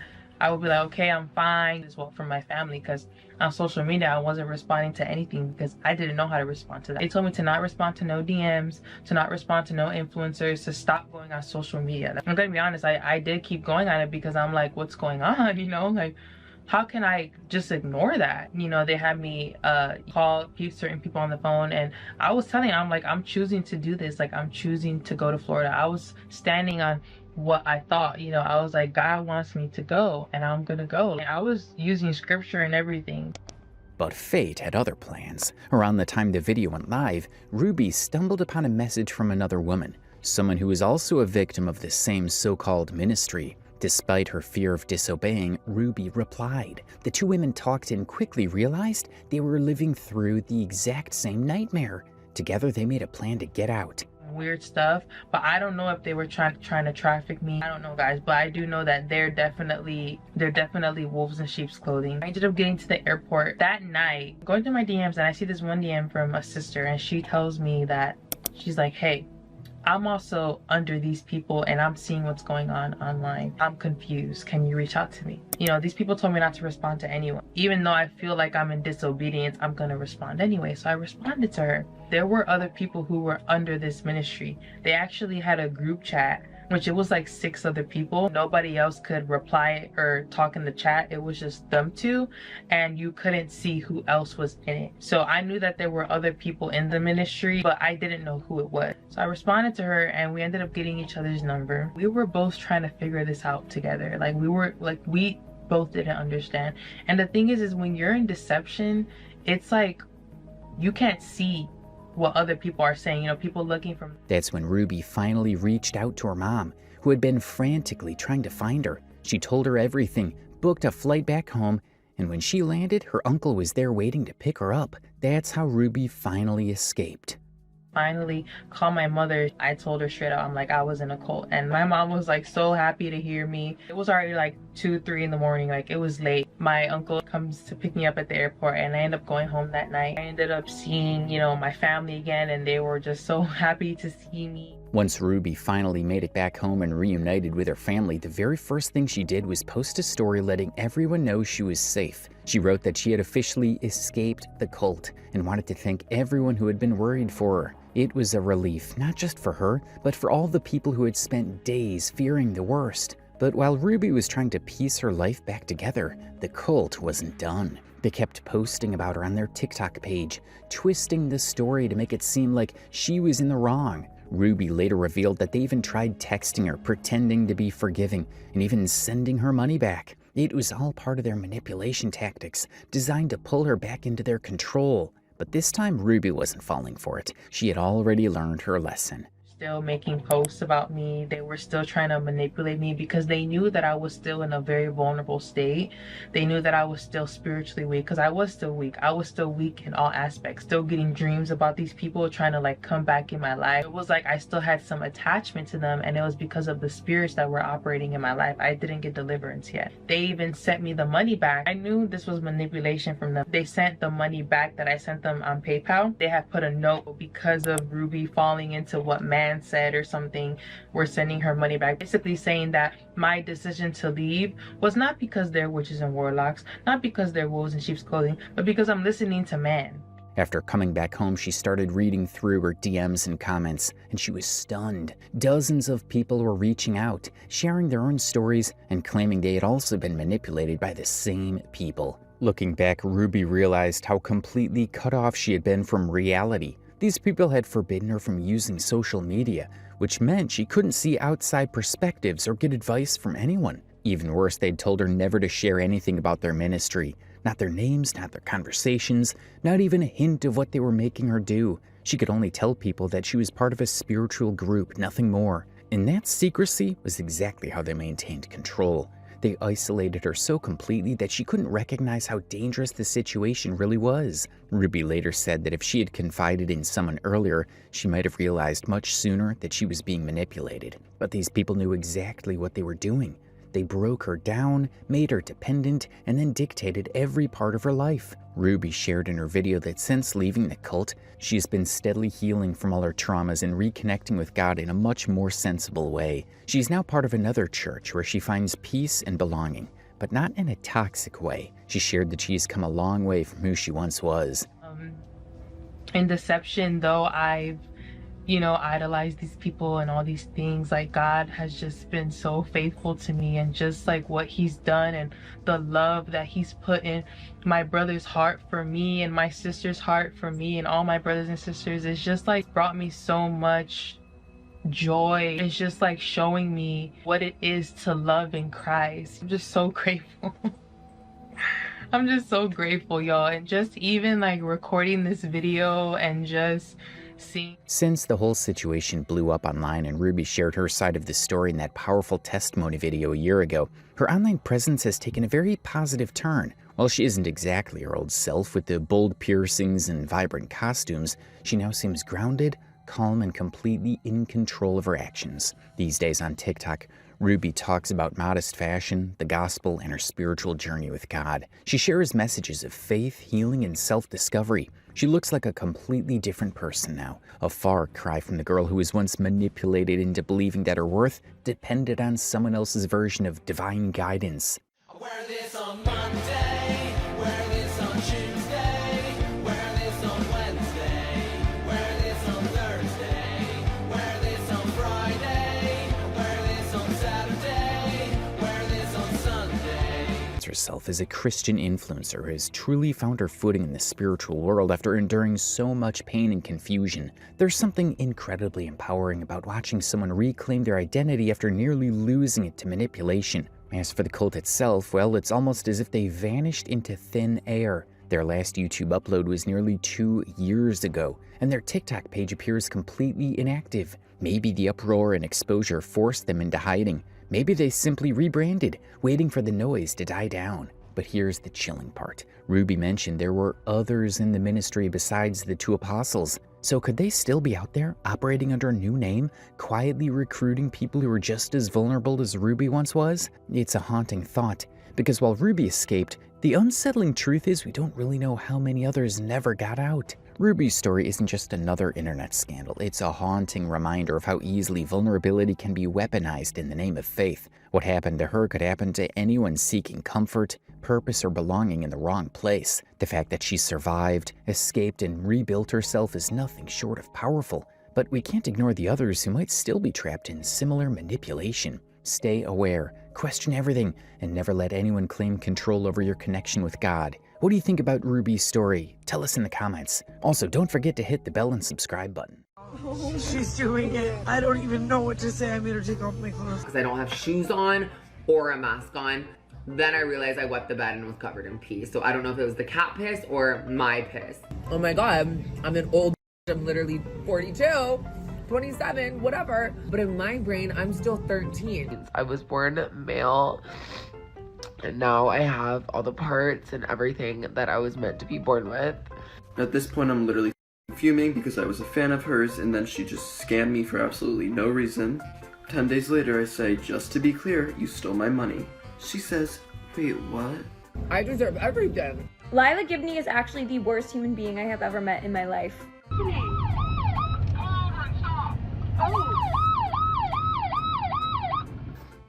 I don't know why I'm crying. She's a walking, talking biohazard. I'm gonna let you know that 99% of the population would just hold it. She's also wearing your little white shorts. Are you wearing my little white shorts? Peeing. And I just kept wetting myself. Like at one point we were in the Uber and I just started peeing. And I was like, oh my God. And pooping in public. She's doing it, y'all. She's doing it. I don't even know what to say. I made her take off my clothes. She's a scammer, In 2022, Llaya Gibney literally scammed me out of $780. A liar, Stupid $80 back. He did. and a thief. Oh, and when we were getting ready for dinner, I only brought 2 pairs of shoes. So I was like, can I borrow a pair of shoes? She was like, go look in my closet. Tell me why I go in the closet and I find not 1, but 2 pairs of what I thought was lost Dior Even worse than stealing from everyone around her, she's also accused of sexual assault. What was going on? She grabbed me by the back of my hair and shoved my face into the guy's. This is Llaya Gibney, an influencer who rose to fame after exposing Jake Paul for being transphobic. You guys, we literally were just told to leave Team 10 because why, Kendall?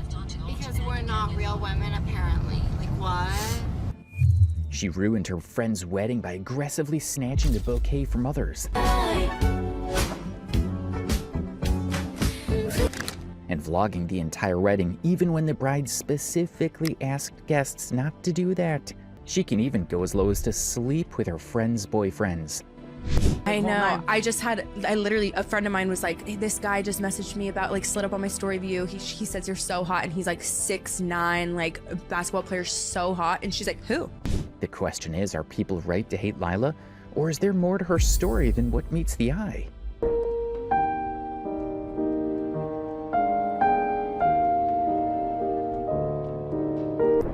To answer this question, it's important to start with one of the most hated parts of our personality by far. The internet is disgusted by Llaya's numerous stories and incidents in which she ends up peeing everywhere except in the toilet. In one such story, she mentioned that she would pee on the floor in public if she couldn't find a washroom in time. She thinks it makes her unique to have a raging urinary tract infection that makes her unable to control her own bladder, even in public places. She even admits that her UTI was untreated for so long it literally created dead tissue, and she had to get surgery.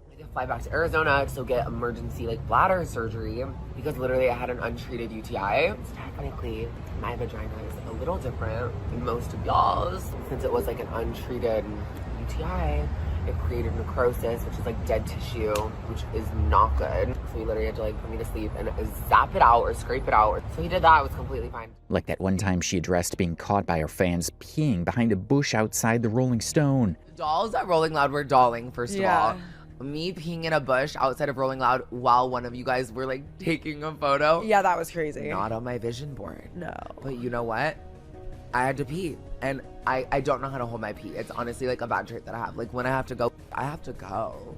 I don't know about you guys, but that's pretty disgusting and unhinged. But Llaya likes to pretend this is normal behavior and makes reels about it all the time. Open the door, Cassie! What kind of friend are you? What the? Even worse, she peed in her sleep while she was sharing a bed with a friend. Imagine willingly admitting you pissed the bed at this age on a podcast for the world to see. Yikes. We wake up and I'm like, something's wet. And she's just like, oh, that's so crazy. Acts like it's water. Yeah, I'm crazy for thinking that something was wet. And then she's like, oh, you guys go. I'm just gonna stay in bed for a little bit. I'll meet up with you guys later. No, it was I think this is when I this was the day of I shattered my tooth, so it worked perfectly. I shattered my tooth. I was laying in my own pee in bed, realized I wet the bed because I was so drunk. And then they were like, oh, we want to go do things. And I was like, well, I don't have a tooth, so I'm going to stay, laying in my pee. In another incident, she peed through her pants in an Uber and then lied to the poor driver that it was just water. Uber car seats, restaurant chairs, and even the roadside are all toilet seats in Llaya's eyes. Wetting my pants because I had a UTI. I was wearing leather shorts and I just kept wetting myself. At one point we were in the Uber and I just started peeing. And I was like, oh my God, who spilled their Voss water or vodka Red Bull? Moreover, she also went into a Holiday Inn without shoes and, of course, covered in her own piss. At this point, are we even shocked? But what's really amazing is how Llaya manages to spin the narrative and blame the worker who shooed her away for not caring about my well-being. Hotel that was. I walked next door to the hotel. Of course, she's already cussing me out because I don't have shoes on or a mask on. Then I realized I wet the bed and was covered in pee. So I don't know if it was the cat piss or my piss at that apartment, but neither were cute. And let's not ever forget Tana Mongeau's infamous video of Llaya literally pooping on the side of the road. Do I even need to say more? I think the video speaks for itself. Well, these stories had to be told, otherwise you'd never understand just how unhinged Llaya truly is.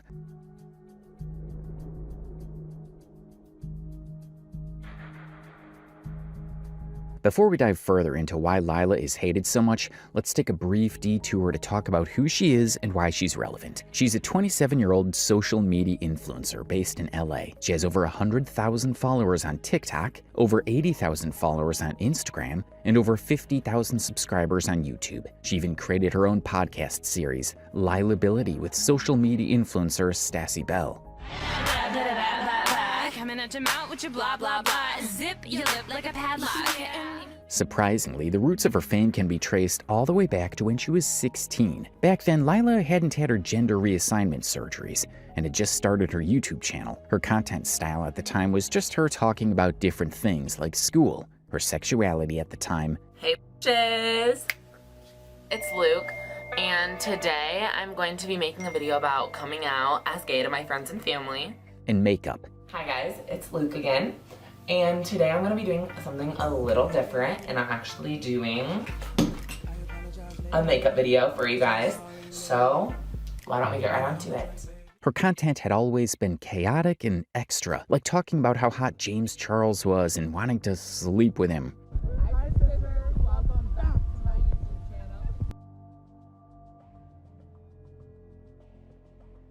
And even teaching her followers how to get sugar daddies. For today's video, I'm going to be talking about something that I've gotten so many requests for, and I can't keep putting it off because today is that day. You gotta give the fans what they want, right? That is how to get a sugar daddy. So let's just get right into it because this shit's gonna be a mess.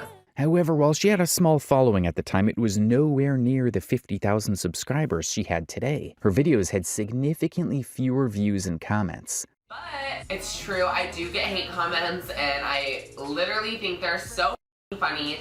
I've never once been harmed by any of the things that I'm about to say. And if you do get sensitive from this kind of stuff, then honestly, click the out of this video. So what launched Llaya all the way into the limelight? One of her first videos with over 300,000 views was when she came out as a trans person on her YouTube channel and posted a how to tuck tutorial for other trans women. So for those of you nosy ass dumb at home that are gonna comment, did she have this surgery? Did she do this? Did she do that? First of all, bitch, doesn't matter. Second of all, no, I have not had the surgery yet, but hopefully within the next year-ish or so, that will be happening. So until then, Llaya received a lot of support for coming out as a trans woman, and she has become a trans icon on social media. The next video that got over 300,000 views was the infamous Team 10 video.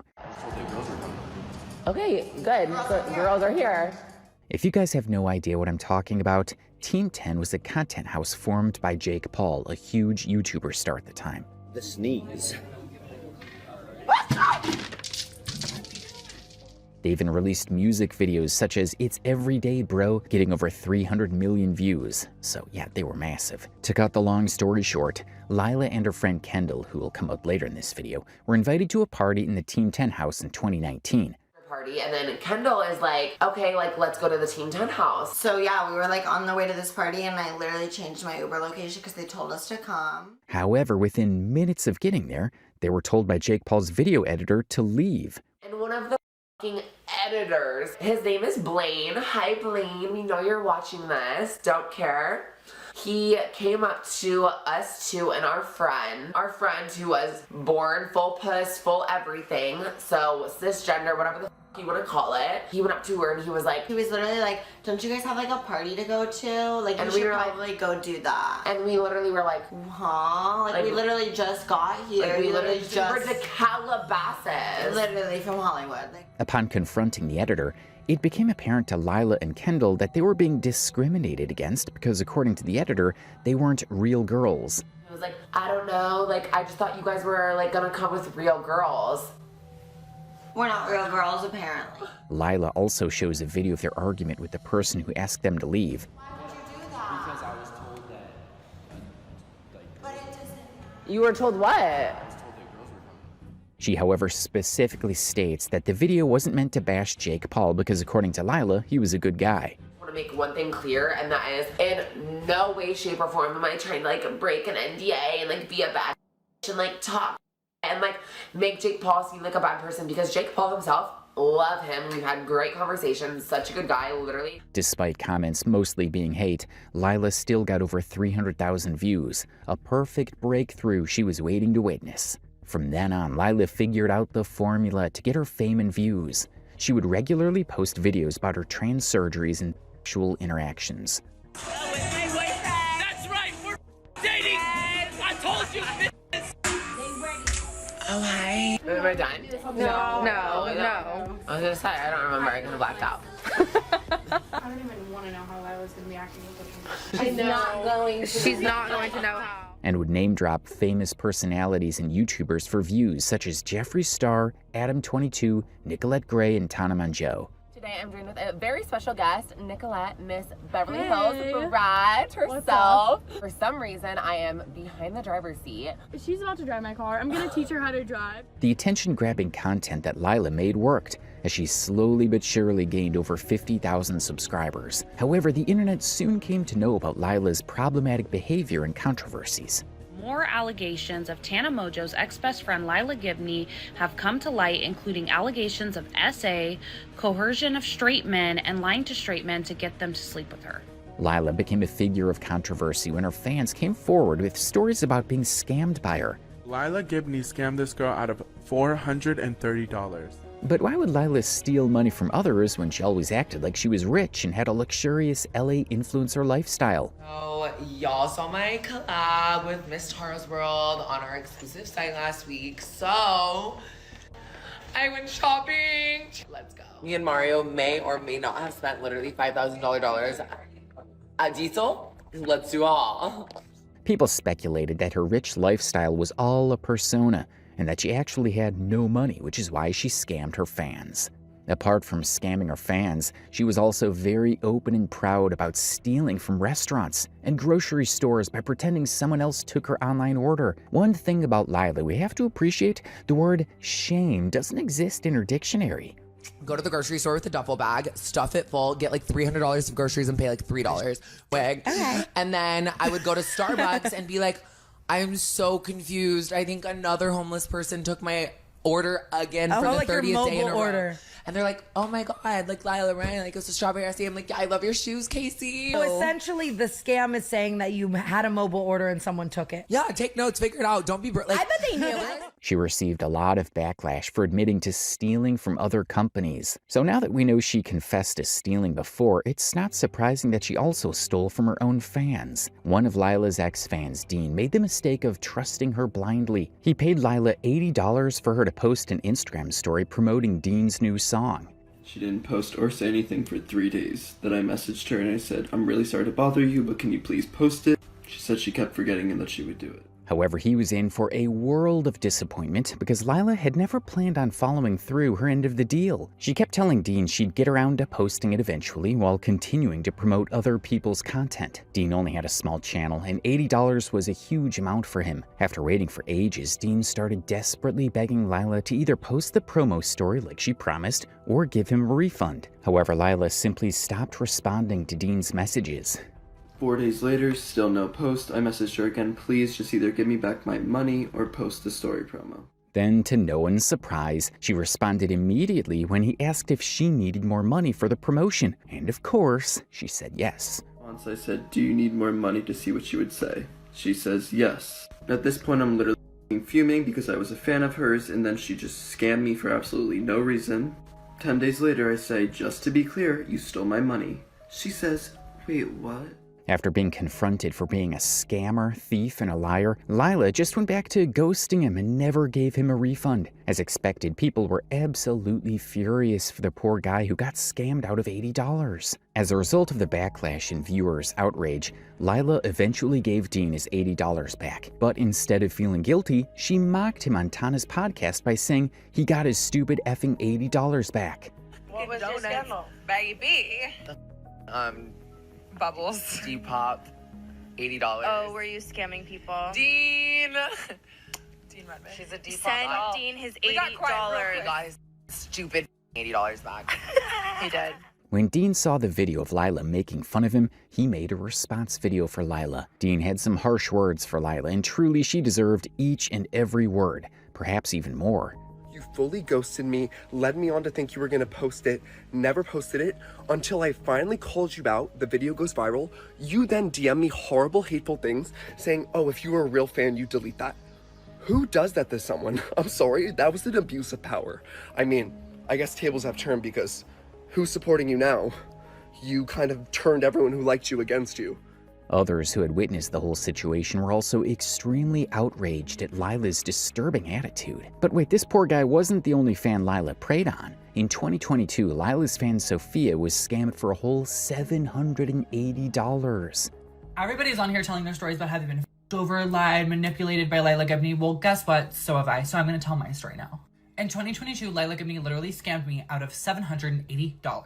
Llaya had posted on her Instagram story that she was selling her used designer clothing. Sophia immediately DM'd Llaya and sent her the money, excited about her purchase. So, she had posted an item on her Instagram story. Now, the item actually retailed for around $850. She told me I'd get it for $780. I thought wonderful. Unfortunately, Sophia didn't know Llaya loves to scam her fans. Over the 6 months, Llaya made a bunch of excuses. Sometimes she would say she was out of town and couldn't ship the clothes, and other times she would blame the mail for losing the package. Well, I ended up sending the money, and then along the span of, I think it was like 6 months, I was fed 3 different lies. 1, sorry babe, I'm just not in town, I can't ship it out, so you're gonna have to wait. Sorry babe, I sent it out, but I guess it got lost in the mail. Fine, you can have a refund. Eventually, it seemed like Llaya had some decency after all and gave Sophia a refund. However, only a few days later, Llaya had the refund reversed, and Sophia was out $780 again. Not even 4 days after I was sent back my alleged refund, she filed the chargeback. So then I had fraud on my bank account for $780. Apart from Dean and Sophia, another ex-fan also came forward about Llaya scamming her in 2022. Okay, so story time about how I trusted the wrong influencer and she stole money from me. This fan, who goes by the handle Jane, had wanted to buy a designer item from Llaya's Instagram story for $200. That she was gonna start selling like unused designer clothing for her fans to buy. So I saw a jacket that I really wanted and I was like, let me know if it's available. So she said it would be $200 and I agreed. Llaya asked Jane to pay $200 to Llaya's friend, Molly Little. Molly also used to be an influencer but has now disappeared from the social media world. So she said to Venmo her friend. Her friend is Molly Little. This girl also used to be on social media. I don't know if she is now. Once the money had been sent to Molly, Llaya confirmed the payment and told Jane that the jacket would be shipped soon. So then I sent the money, sent them proof, like sent a screenshot. Right above where it says yay done, there was like a screenshot of the Venmo transaction. However, after waiting for a month for the jacket to be delivered, Jane started becoming worried and asked Llaya to just refund the money. Llaya, of course, completely ignored her. Then, of course, days turned into weeks and I never got my jacket. I definitely really regret how kind I was at first, as you can see on this. Extremely desperate to get her money back, Jane turned to Molly Little about the situation because she had sent Molly the money. However, Molly just coldly said that the situation had nothing to do with her. So then I reached out on Venmo to Molly Little about her just sending the money back. Like, no worries, I understand that I'm not gonna get it. Can you just please send me my $200 back? She was just so rude, just so entitled and mean for no reason. By now, Jane was extremely upset and worried about her money and left comments on Llaya's posts. So during this time, I saw Llaya going out to a bunch of fancy dinners, like posting how much she was spending, blah, blah, blah. So to her, I posted this on the Reddit. $200 was a night out, but to other people, it was getting like a month's worth of groceries for themselves. You almost have 80,000 followers and you're too broke. You can't pay back your supporters who you stole money from. After commenting on Llaya's pictures, Jane messaged her one last time asking Llaya if she scammed her. Llaya just denied the fact that she scammed Jane and then ignored any other messages. Then of course I reached out and I was basically like, I got scammed, and she said no. And then I was like, okay, well, you never sent me the jacket that I paid for. Also, just to point out, she is like seeing all of these on Instagram and she's just not responding. Jane's story went viral after she initially posted about it on Reddit. The post got over 500 upvotes, with many viewers urging her to make a video about the situation. Jane's TikTok then got over 600,000 views and lots of comments supporting her. Llaya finally addressed this situation after the backlash. However, what she chose to say about her conduct was even more disturbing. Llaya was disrespectful by talking about the situation while eating a sandwich. Story time about how I trusted the wrong influencer and she stole money from me. What's up, you guys? I just ordered the fattest sandwich from Ike's because I figured it was time to unwrap this drama and debunk everything that is being said online. Her excuse was that this happened in 2020 and that she has changed as a person since then. But people change all the time, and what she's talking about, this whole situation of her apparently not receiving the item that she paid for, was in 2020. But then Llaya flipped the script onto Jane and told her to get a hobby and go volunteer instead of posting about all this on Reddit. But I probably should just stop now, but I do just want to say it does say a lot about Miss Glow Getter. She's even scrolling on Reddit in the first place. Baby, get a hobby. Take ayahuasca. She then wraps up her video by saying she wished she didn't have to address situations like this. She also said that this happened before she had her gender-changing surgeries, and so now she's a different person. Will Llaya ever take accountability for her own actions? So much. I wish I didn't even have to address stuff like this, especially since whatever happened before my transition did. Users were disturbed that Llaya never mentioned refunding the $200 to Jane. She doesn't even apologize for her actions. All she does is bully Jane throughout her video.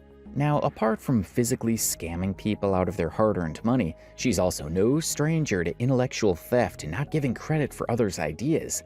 This story takes us all the way back to Llaya's early days as a YouTuber, when she had just started getting her fame after the infamous Team 10 video.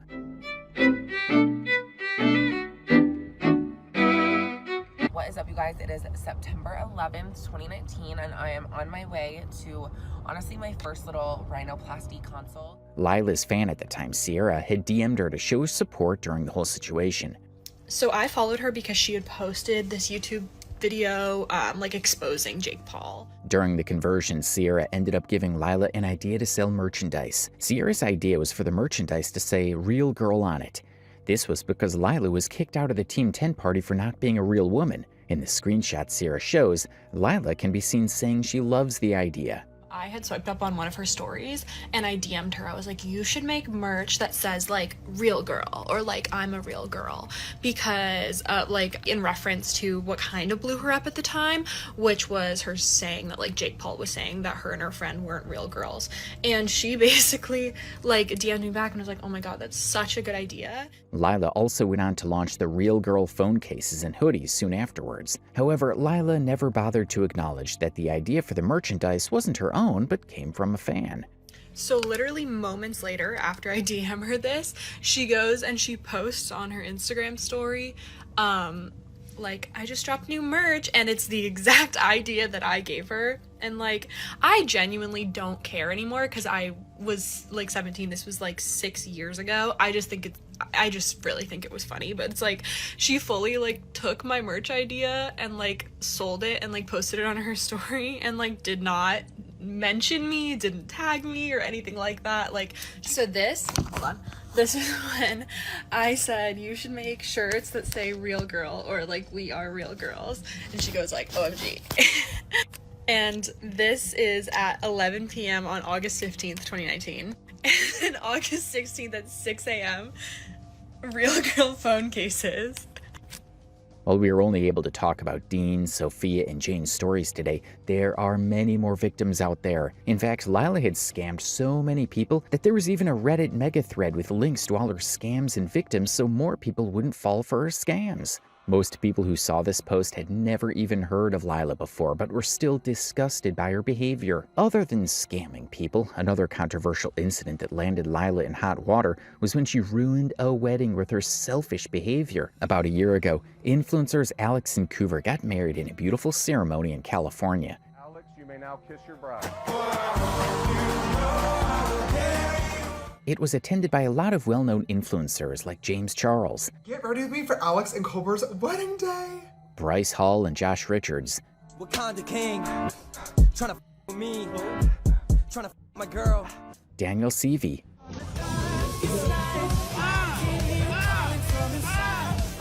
And Charlie D'Amelio. Unfortunately, the guest list also included our favorite unhinged mess, Llaya. I'm not like the sweet like things I can dream on. Baby, love me 'cause I'm saying under. Considering the fact that most of their guests would also be influencers, Alex and Coover had asked that their wedding would remain an unplugged event. This basically meant that the bride and groom did not want guests to record videos or take pictures during the wedding. However, they made the mistake of inviting Llaya, who by now we know does not care about anything but herself. Because not only did she actively vlog throughout the wedding, clearly suffering from main character syndrome, Seriously crying.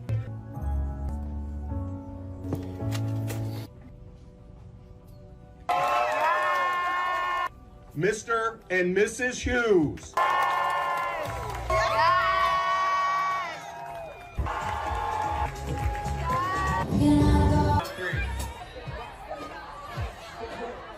but she also posted the vlog before Alex and Coover had gotten a chance to post about their own wedding first. To add to the disrespect, Llaya and Stassi, her friend and co-host on the Llaya-ability podcast series, also filmed themselves rolling around on the couple's honeymoon bed and on the bride's wedding veil. Yikes. I love you, Coover, but this is sick of me. Sauce's putting Coover's train on her head. Bitch looks like she's about.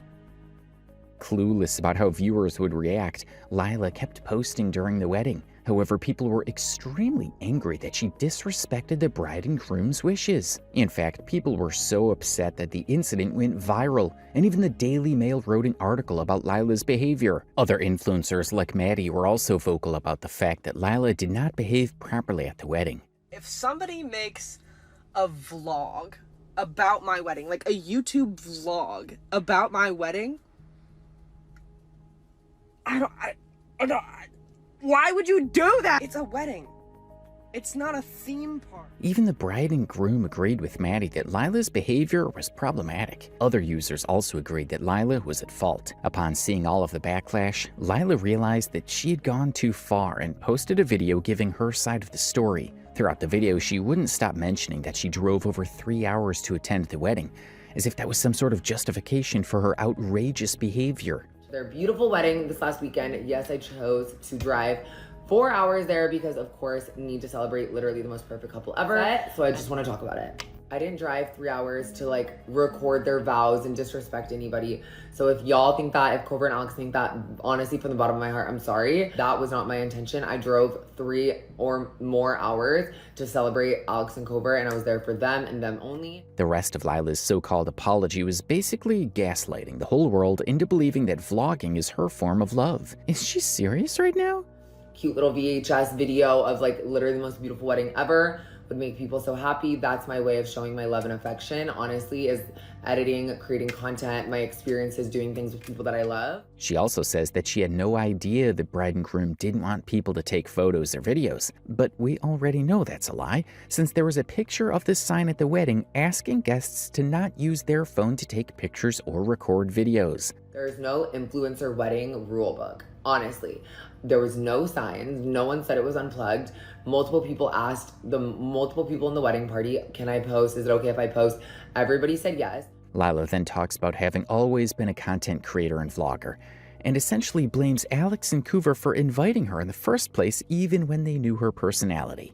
That's just always how I've been. I've always been like into my Snapchat. I've always had my big ass iPad in 7th grade. Obviously, when you're invited to a wedding, people know your personality. I was personally invited. I was not a +1. That is something I'll never apologize for, is being myself. For some odd reason, she also brings up anti-trans laws during her so-called apology, which had absolutely nothing to do with the matter at hand.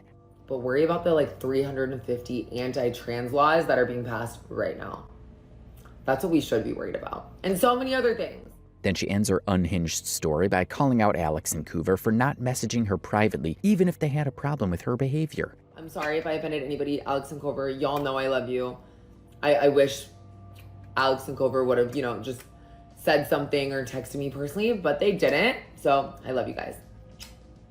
As you can expect, people were not pleased with her explanation and called her out for lying about not being aware of the bride and groom's wishes. The wedding drama blew up so much that even Tana and Brooke, Lila's friends and famous influencers, talked about Lila's behavior on their podcast series Cancelled. Give me like the whole rundown, which was really sweet. Mhm. And he gave me the whole rundown. Yeah. Diva. According to them, Coover the bride would usually not get involved in drama. However, the fact that Coover chose to support Maine's video calling out Llaya meant that she was extremely upset about Lila's behavior. Like, yeah, but I think they're livid. You do? Yeah. I don't think that Cover's ever been livid before. I think that it's really rare for Cover to respond or feed into anything, and she was commenting. Well, what we know about Cover is that she cared the most in life about her wedding and getting married. So, like, I could see how she could be, like, very angry. You know what I mean? Tana and Brooke were hesitant to fully call out Llaya for her behavior, considering that they were friends with her at the time. But even they had to acknowledge her disrespect of rolling on Coover's veil. The veil takes it to me to, like, a new, like, you had to have known in that moment of the veil. Like, I'm in Cover's quarters, and Cover's not here. Cover was eating. I guess I just hope in those situations that it's like an ignorance thing and not like a deliberate, like, disrespect. Fans of the series weren't happy that Tana and Brooke were enabling Lila's behavior by refusing to properly call her out. So that brings us to the latest controversy in Lila's saga, the Surviving Llaya chapter. It all started when Cole Kerrigan, an ex-friend of Lila's, posted a video titled Surviving Llaya Gibney Story Time, which got over 8 million views. Cole starts his story about Llaya by talking about his own vulnerable situation at the time he last met Llaya. Cole had just gotten out of an abusive relationship and was on the road to recovery from hard drugs.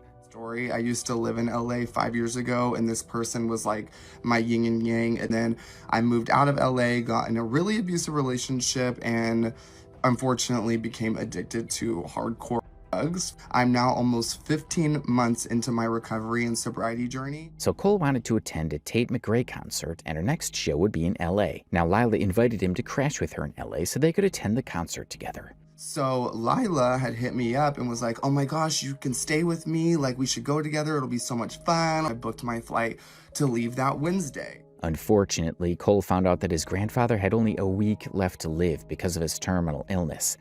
Cole made the difficult decision to enjoy the concert before coming back to be with his grandfather for the last time.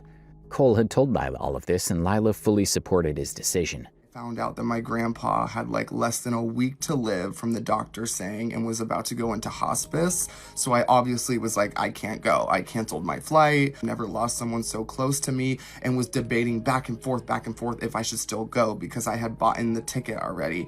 They all told me your grandfather would want you to go. He would want you to have fun. He's still gonna be here when you get back. Go do this for him, live in the moment. And I kind of took this as like my last bit of fun before like this wall of grief was going to hit me when I got home. Llaya knew all of this. According to Cole, Llaya had also opened up to him about her own struggles with drugs.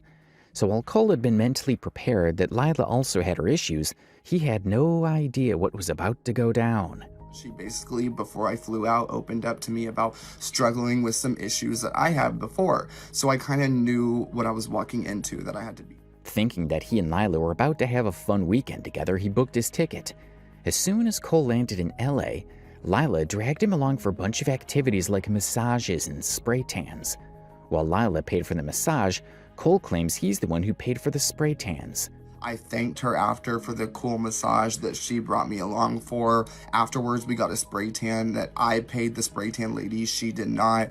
This information comes in handy later on in the story. However, as soon as they got home and started to get ready to go out, Llaya does a complete 180 and flips out.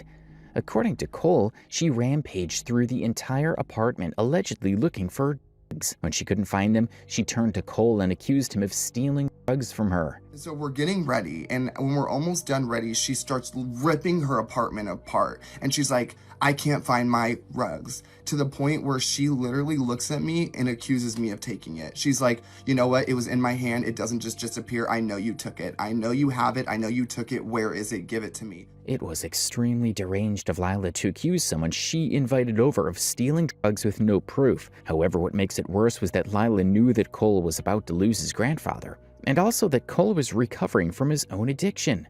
Literally zero consideration how triggering it might be hearing somebody say, you stole my where is it? Where is it? Where is it? And I physically could not hear that anymore, to the fact that I was trying to ease her anxiety, and I was like, like, look through my stuff. Like, I'll help you look for it. She had somebody recovering in sobriety looking for her. After Llaya calmed down, she pretended that nothing happened and took Cole to a restaurant. However, she then kept Cole waiting inside the restaurant alone for over an hour while she took fake paparazzi pictures outside. So I was like, it's okay, girl. I'll just go get our table, make sure we still have a table, and you go do your thing, and I'll get the drinks. I was at the table by myself for almost an hour. When she finally came inside, she went off on Cole for being ungrateful despite all the things she treated him to. Finally comes up, and she just is pissed. She's like, I don't like your attitude this whole day. You've been so weird. You're so ungrateful. I got you a facial, a spray tan, all this. At the end of her outburst, she told Cole to pack his stuff and get out of her apartment. For free, and you're so unappreciative. You are complaining just because I need to take my Fashion Nova photos. Honestly, Cole, like, when we get back home, you can get the out. You can pack your and get the out. While they were in the same restaurant, Llaya ended up peeing in the restaurant's booth seats.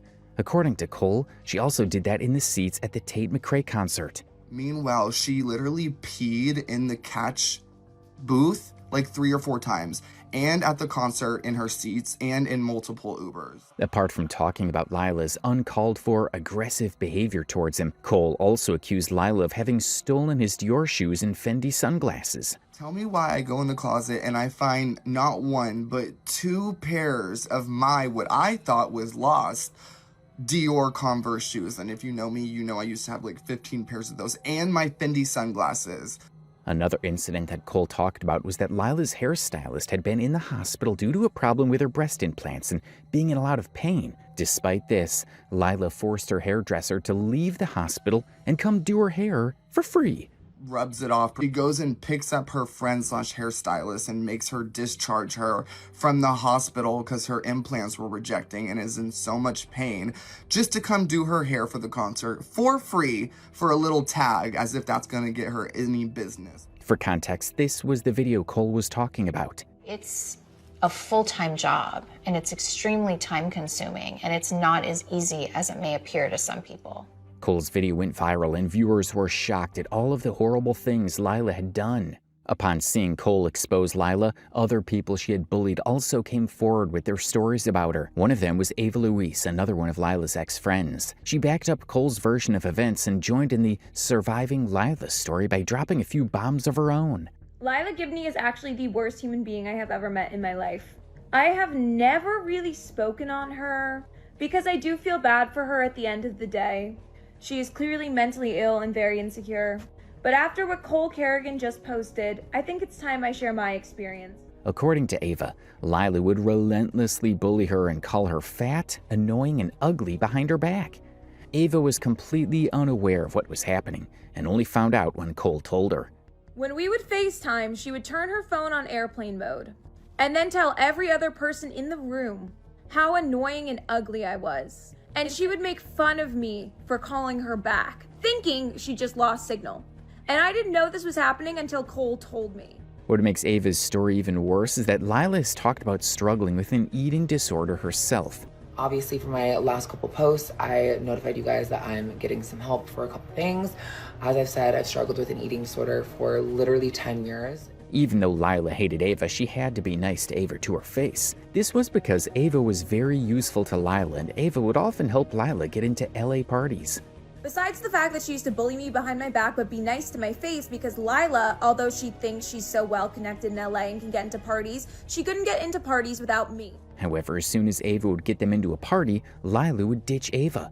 She would abandon Ava when Ava was vulnerable and drunk. She filmed both Cole and Ava wasted and then posted it on her social media accounts to humiliate them. She would immediately abandon me wherever we were, no matter how drunk we were. She would film Cole and I when we were wasted and like in really bad states to post on her story to make us look bad. Ava was also a victim of Llaya's scams. Ava had also tried to buy Llaya's secondhand designer clothing items and had paid hundreds of dollars for them to be shipped. However, she never received the clothes, and Llaya would just claim the shipping company lost the package. Sound familiar? She has scammed hundreds of dollars out of me. She would post clothing items on her story and I'd say, oh, that's cute, I want it, can I buy it? And I would send her money for it and she would never ship me the clothes. And then she would lie saying that the clothing got lost in transit or something, but she did it to her fans too and multiple other people. Similar to Cole's story, Ava talks about having her sunglasses and other items stolen from her by Llaya. Moreover, Llaya also allegedly stole Ava's credit card information and used it to pay for Uber Blacks.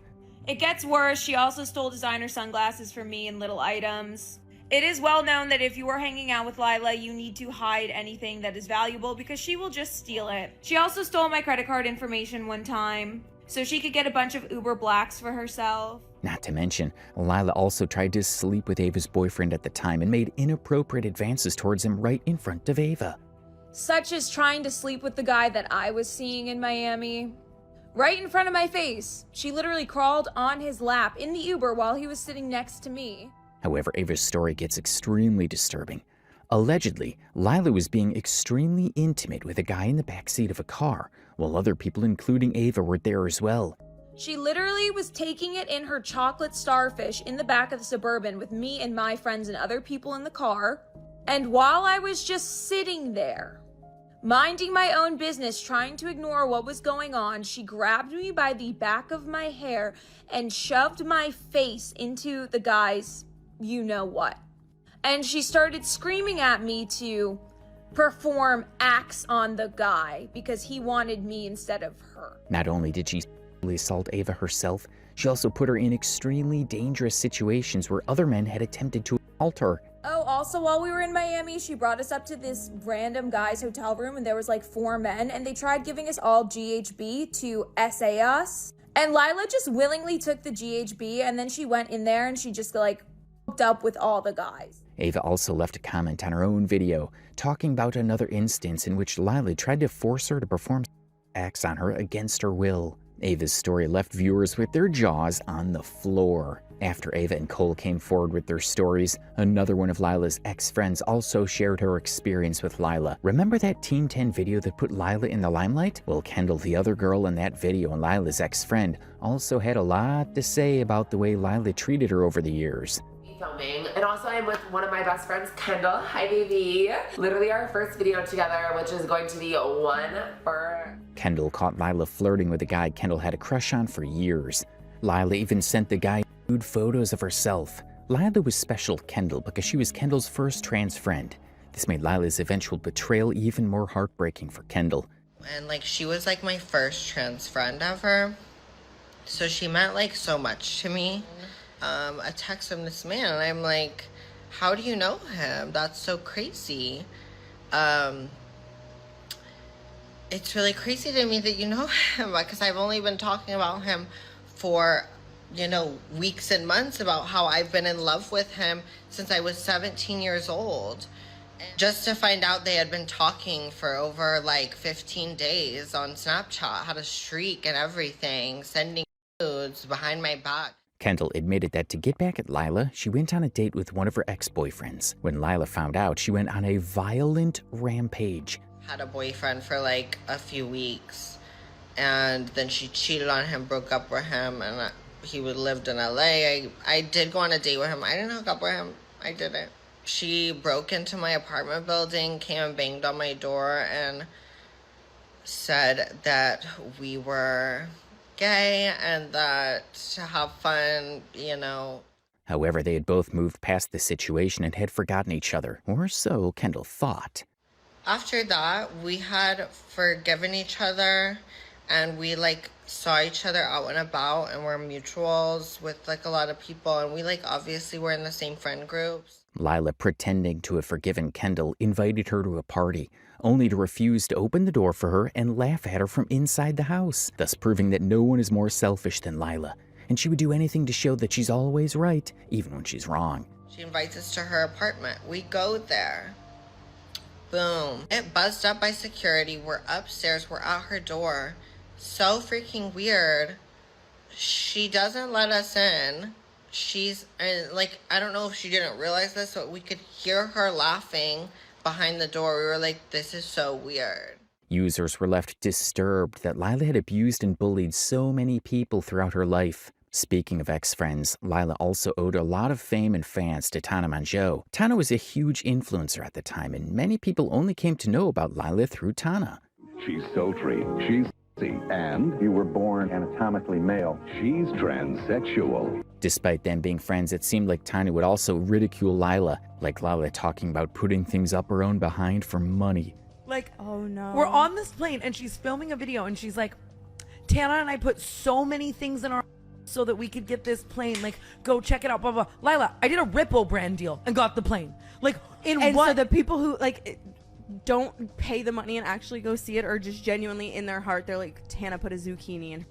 Yes, and a popsicle and whatever else the Llaya puts in her. And also calling out Llaya for the fact that she loves to steal her best friend's boyfriends, which is also what Ava and Kendall said. We always say that if you ever tell Llaya about a man, like, oh, I really like this guy, like, he's a big, like, he's great. Like, she's not like taking that as like, oh my God, that's so good for you. She's taking it as like a suggestion. Yes, like we just gave her an idea. Yeah, she's like, oh my, great, I'm on my way to his DMs. I'm sending him a video on my. However, eventually Tana and Llaya stopped being friends with each other, and viewers speculated wildly about what may have gone down between the two. What happened with you guys? I noticed you unfollowed each other, and are you not friends with Tana and all that anymore? You know, I think people go their separate ways, and that's okay. People have their own like different walks of life, and that's also okay. Llaya also made fun of Tana for not being on good terms with her own parents, but then Llaya pretended that she didn't mean to make fun of Tana. Despite the speculations, we still don't really know what truly went down between the two, but thinking about everything we know about Llaya so far, it's not hard to imagine what could have happened. Just some like differences, and you know, she's on her journey, I'm on my journey, and it's beautiful, it's amazing. So what does Llaya have to say about all of the wild accusations made against her? Well, after the fallout from these surviving Llaya Gibney stories, she took to her Instagram story to discredit Ava, Cole, and Kendall. She claimed that they were lying and accused Cole of stealing from her instead of the other way around. She also claimed that Cole stole her painkillers from her to get high. She also posted a story captioned, "Logging off for good now," probably in an effort to gain sympathy from her followers. Soon afterwards, she posted another story about how she didn't care about what anyone had to say about her because she had thick skin and wasn't going to let haters get to her.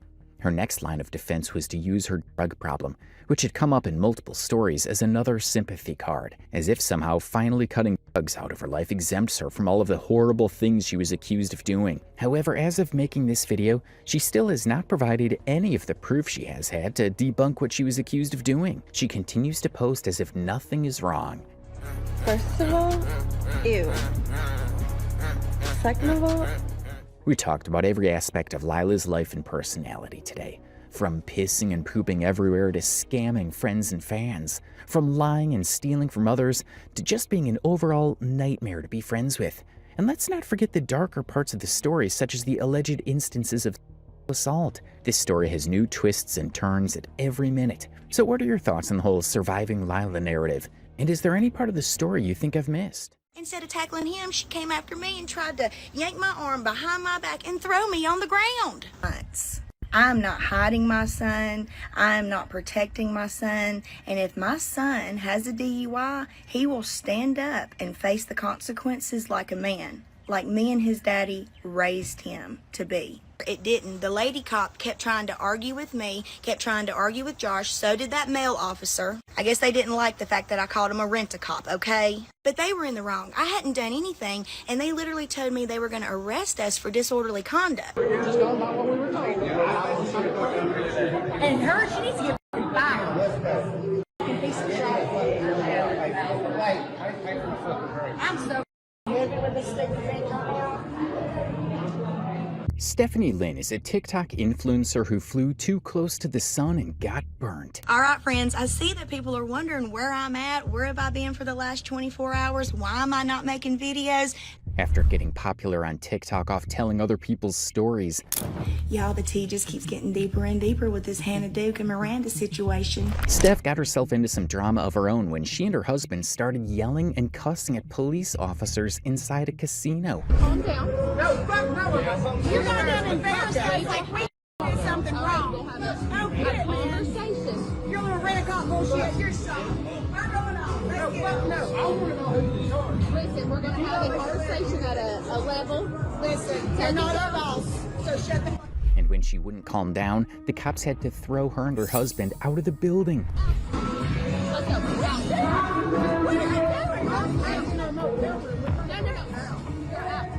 Okay, we'll leave.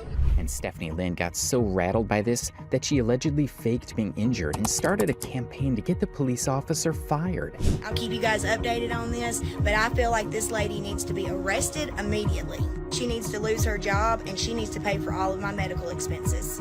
And a deep dive into her past shows how she's always played the victim in order to manipulate her audience and act me into donations. Now, I've got to have between $1,800 and $2,000 to be able to get that bad boy wrapped, and honey, we are so close to that goal. It is unbelievable. It's gonna happen, girls. But I need y'all's help, and I need y'all to watch this video all the way through and hit these buttons here on the side for me.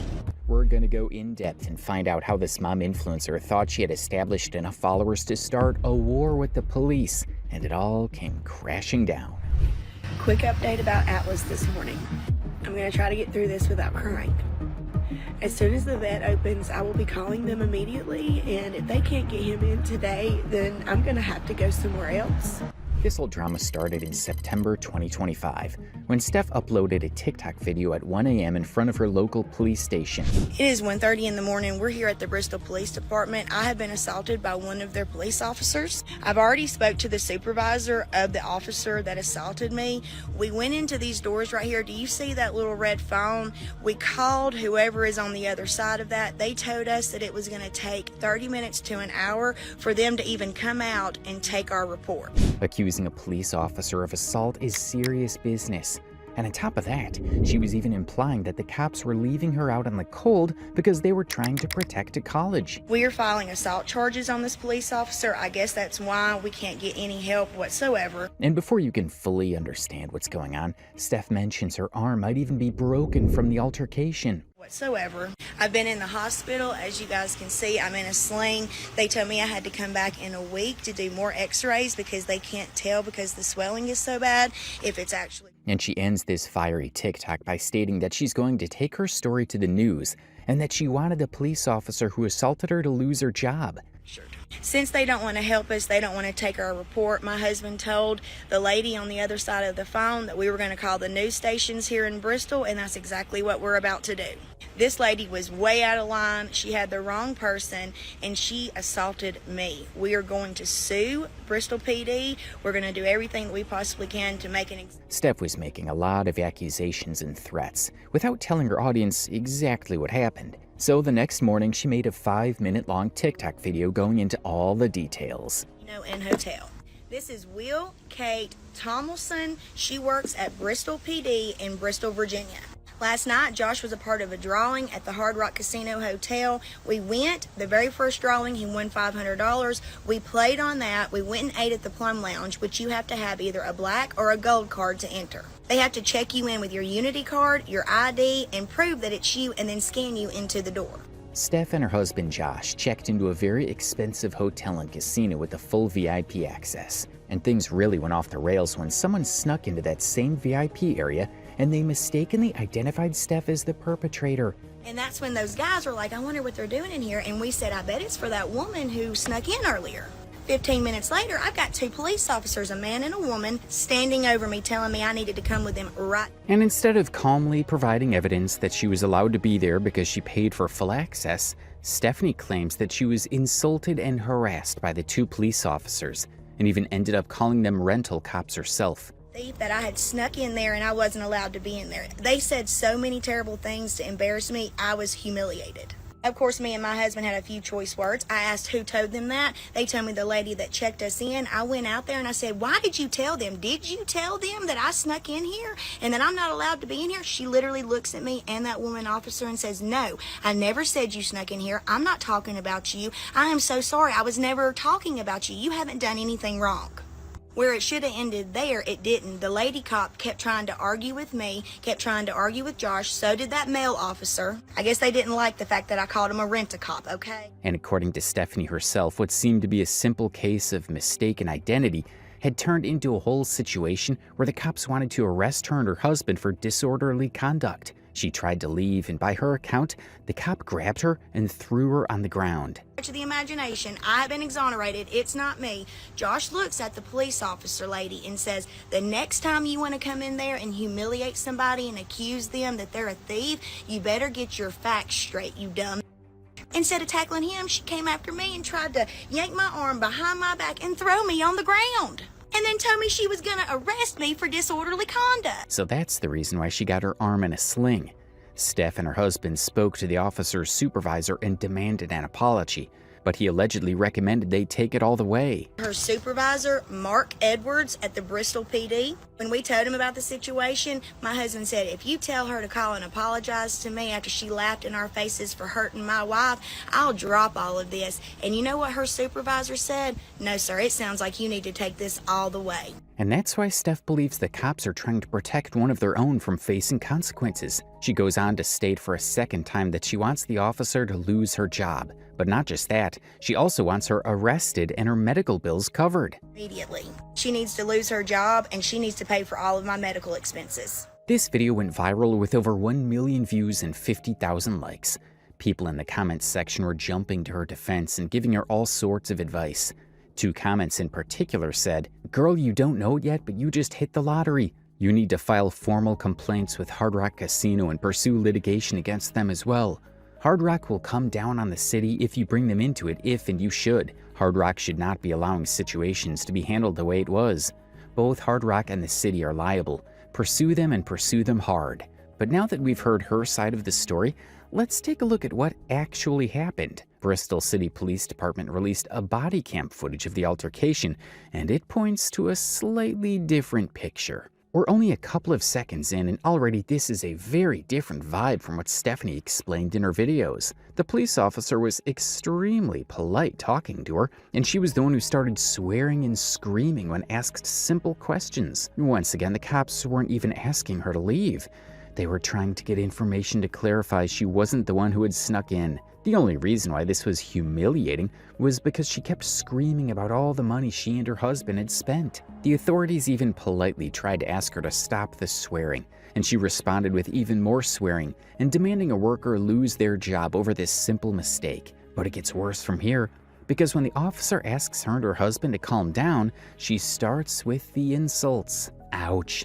Calling officers rental cops simply because they asked you to calm down? Steph and Josh were demanding an apology after receiving confirmation that they weren't the intruders. The only problem was they weren't willing to calm down enough to get this, and this was when they got into their first warning. Eventually, they got themselves kicked out.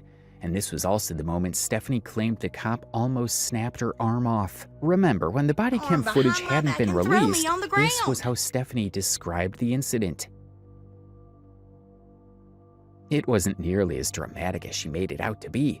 Steph may or may not have sustained injuries as a result of this altercation, but the cops were certainly not excessive in their attempts to kick them out of the building. Throughout the body cam footage, the cops continuously tried to keep the peace and handle the situation calmly, but Steph and Josh continued to make threat after threat. It's worth noting that in all of these clips after the arm grab by the officer, Steph didn't seem like she was struggling with any pain or even slight discomfort, which is remarkable considering the very next day she had her arm in a sling. The police offered to drive her to the hospital and nurse her wounds, but she turned them down. She did turn over her medical report to the police, but it didn't show any proof that she'd been injured. But then immediately following all this attention she brought on herself, Stephanie got into a bit of a mini controversy. Because in this video, which was posted on the 8th of September, it appeared the sling was on her left arm. Do you wonder if the water that you drink is safe or not? If you do, you need to check out this water tester that I got off the TikTok shop. So this is what we're gonna do. Which of course would be the wrong arm, since the cop in the body cam footage only grabbed her right arm, not her left. And then Stephanie made another video later that same day where the sling seemed to have magically relocated onto her right arm. All right, guys, you know that I'm a part of TikTok shop, and this is the newest contraption that I've got, the stair stepper. Now, you know I'm hurt, and my daughters are not going to get. But this was a nothing burger, because it was quite obvious that the sling was always on her right hand, and the difference was the reverse angle on the front camera as opposed to the back one. But so many people were confused by this that Steph ended up making a video to address all the questions. Good morning, Diane. I woke up to your comment this morning on my stair stepper video that I posted last night. Listen, girl, it is only my right arm. Usually I film with my front camera like this, and last night Juliet was filming me with my back camera. Hold on, let me show you how it flips everything whenever you do that. All right, girl, now tell me.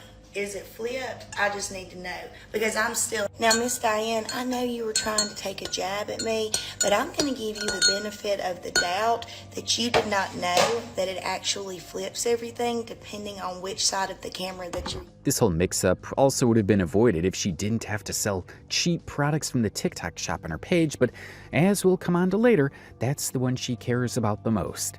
In fact, she makes sure to remind us of it right in the middle of clearing up the air around her quote-unquote broken arm.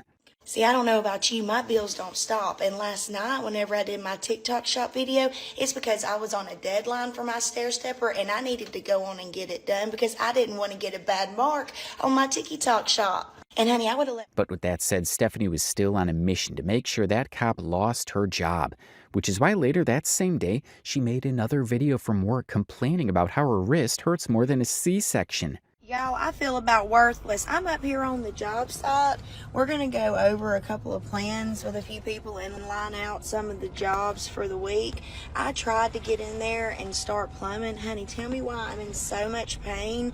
The throbbing in my wrist, it just feels like I could rip it off and I'd be in less pain. Honey, I've got a knot on my wrist right here. That thing is up there. My other wrist don't have it and it wasn't there before. Well, before all this mess happened with that daggone cop. Y'all, I have never felt pain like this in my entire life. And honey, I had a C-section when I gave... And she provided an update on her personal vendetta mission. And she also implied that the cop could be a killer in the future because of how unstable they were. I've already been on the phone handling business. I'm going to tell you guys right now, an officer that lays their hand on somebody who is completely innocent and they know that they're completely innocent should not be a police officer. She has no self-control. My husband told the supervisor, her supervisor, that she is the type of person that will end up pew-pewing somebody on accident all because she let her emotions get the best of her. I mean, obviously she doesn't have her emotions in check. Look at my arm. Remember, folks, this is all based on 3 to 4 seconds of a cop lightly grabbing her arm after asking her to calm down a bunch of times. If anything, given the body cam footage we've seen, it's pretty ironic that Stephanie and her husband would be accusing anybody else of not having their emotions in check. And at this point, the comment section seemed to have already turned against her, with 2 commenters saying, "She doesn't have her emotions in check," from the lady who immediately started yelling when approached. "I saw the video and nowhere did they throw you down on the ground and throw your hands behind your back. I'm confused." And things went from bad to worse for Stephanie when she had to make a response video to the body cam footage. This is where the coping really got out of hand. First, she had to pretend to be happy about it and said she was the one who told the chief of police to release it. Yes, girl, I know they posted the body cam footage. Honey, I'm the one that told the chief of police to post it. See, earlier today, we called the chief of police requesting the video cam footage from the body cam. Then she claimed that police are being sneaky because they didn't personally send her a copy of the body cam footage and that the footage itself was incomplete. You know, now when we talked to the chief of police, he said he was going to email us the video camera footage. Tell me why he has not, and tell me why he has not posted all of the footage like he's supposed to. This is to the chief of police at Bristol PD in Bristol, Virginia. Post all the footage, sir. Now, Mr. Chief of Police, I just need to know, what is the problem? Are you scared to post all of the body cam footage because it makes your police officer... She was basically calling the whole of Bristol PD a chicken.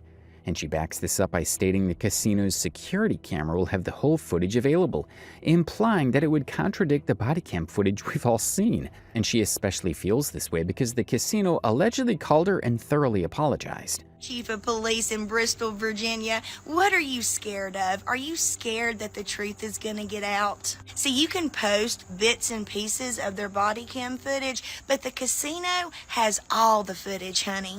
And if we were in the wrong, we wouldn't have got a phone call yesterday from the casino themselves apologizing profusely for what your cops did. I take that back, for what your woman cop did. Where the casino called apologizing profusely yesterday, I recorded that conversation. She also claims to have a recording of that conversation, but she then forgets to play it. She also shows even more lack of self-awareness when she accuses the police officer of having an ego right before she goes on to explain that her ego is bruised. They protect their own. We're not stupid, but us American citizens are sick and tired of being mistreated by police officers who have an ego this high and think that they're above the law. The police officer accused me of being a thief, sneaking into a place. I ask all of you, how would you react at almost 40 years old being told that you were a thief and you weren't allowed to be somewhere? Once again, nobody called her a thief. All the cops did were walk up to her and calmly initiated a conversation. She immediately got offended and made a scene. But it was at this point in the video that she finally took a little bit of responsibility for her actions.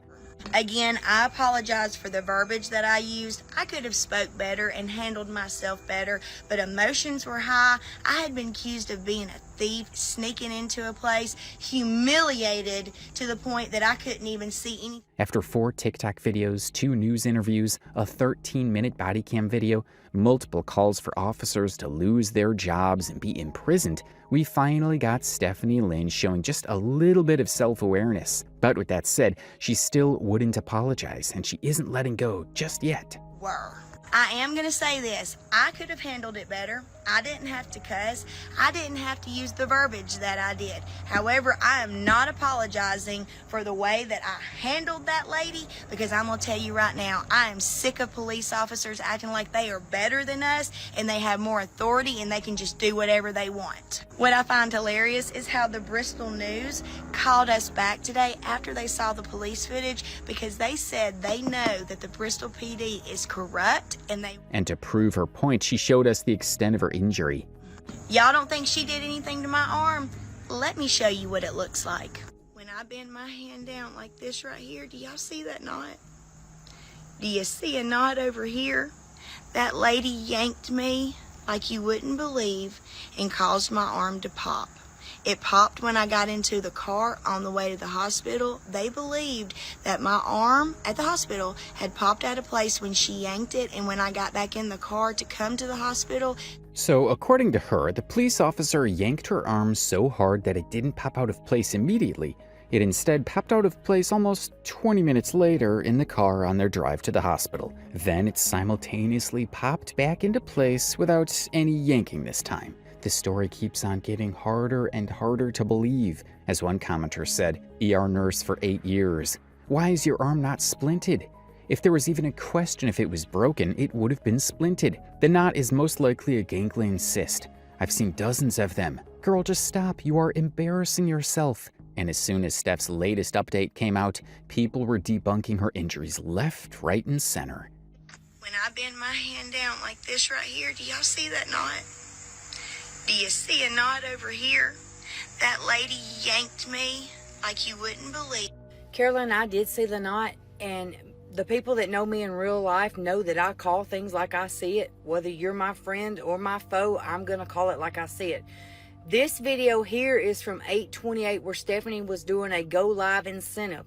As you can clearly see below, there is a knot, and it is on the same hand. It's the hand with the gold ring on the middle finger, which would be her right arm. For those of you saying that it's not the right arm in the sling, it is, because if you're using your face camera, it's going to be backwards. So that is her right arm. Let me show you another video. Again, this is another video straight from Stephanie's page. As you can clearly see there, the knot is present. It was present in multiple videos. I did find it in a couple more videos, but y'all get the point. This knot was present prior to the alleged incident with the Bristol, Virginia. And people were also starting to question why the hospital would put her arm in a sling when she only popped her wrist. The doctors at the hospital said more than likely she pulled my wrist out of place and it popped it back in place whenever I started moving it in the car.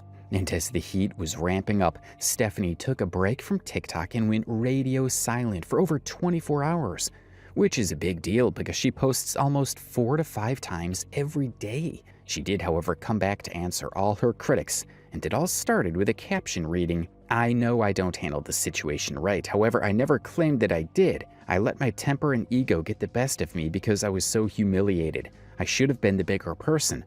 I encourage everyone to put themselves in my shoes and tell me how they would have acted. However, through this tough situation, I have learned who my real friends are and who are not. Thank you to everyone that supports me and has stood beside me through this. Your support means everything to me. Again, I take responsibility for my actions and my verbiage. I shouldn't have reacted the way that I did. However, I did, and now I just have to move forward and take accountability for my actions. All we wanted was an apology for being wrongly accused. Thank you again to everyone. So as far as half-assed apologies go, Stephanie had dropped a classic.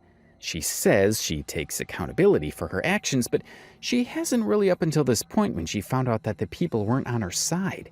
She even threatens them, saying, quote, I have learned who my real friends are and who are not, which is wild. Another wild statement she casually tossed out there was that she never claimed to be in the right, and that all she wanted was an apology. Which is a wild thing to claim when just days ago she was saying all this. Immediately. She needs to lose her job and she needs to pay for all of my medical expenses to do. This lady was way out of line. She had the wrong person and she assaulted me. We are going to sue Bristol PD. We're going to do everything that we possibly can to make an example out of this woman, and she needs to lose her job. So it's fair to say she wanted a bit more than an apology. At this point, Stephanie was beginning to sound like a broken record. Again, I just want to make sure everybody understands. I'm not backtracking. I take accountability for the verbiage I used and the way that I reacted. However, I don't feel like I'm in the wrong as far as the way that I reacted whenever she put her hands on me and humiliated me in front of Lord knows how. And repeating over and over again how correct she was didn't stop her from going into the comments and doing the exact same thing. In response to one comment saying, the lack of accountability is astounding, she went off on a rant saying, are you talking about me not having accountability? Because I'm going to be very clear when I say I take 150 million% accountability for the way that I spoke to that officer, and how I acted was not right. I'm woman enough to say that. However, that officer was never told that I was a liar, a thief, or that I had snuck in anywhere.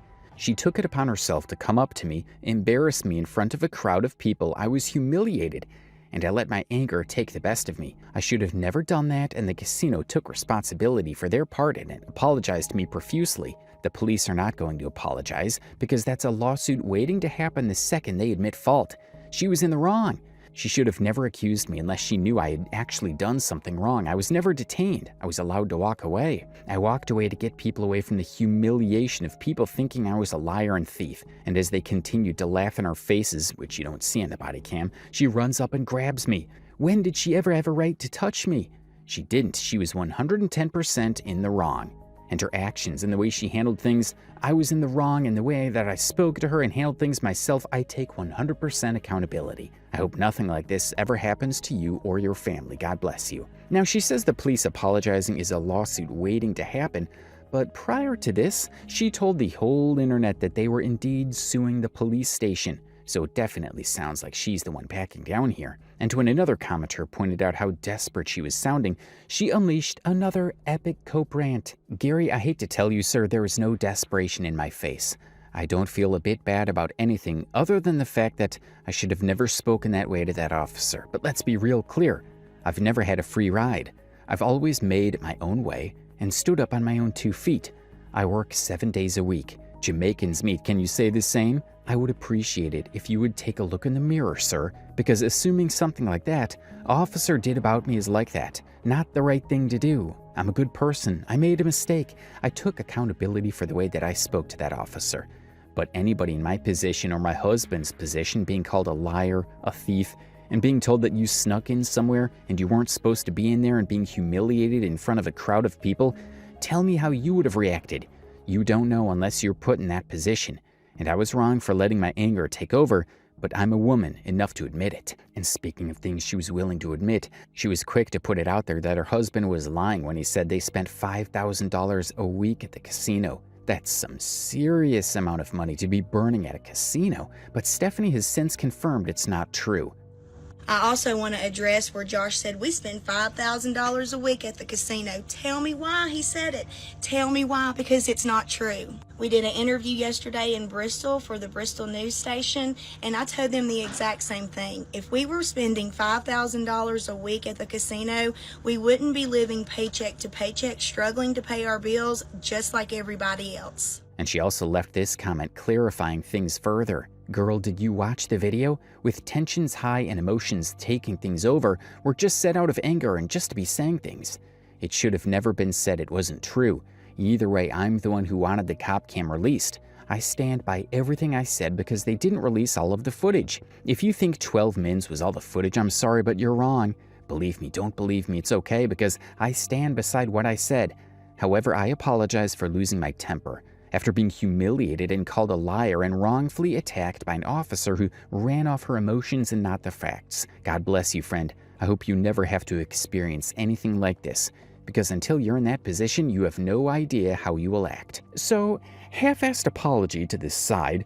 One reason she's so keen on clearing up the fact that her family isn't burning thousands of dollars at a casino is because of all the online begging she does. This story starts exactly on New Year's Day 2025, when Stephanie makes a TikTok video telling her audience that her family's been scammed. If somebody owed you a large amount of money for a job that you did and they're nowhere to be found, they won't return a phone call, they won't text back, they won't meet up with you to pay you your money, what would you do?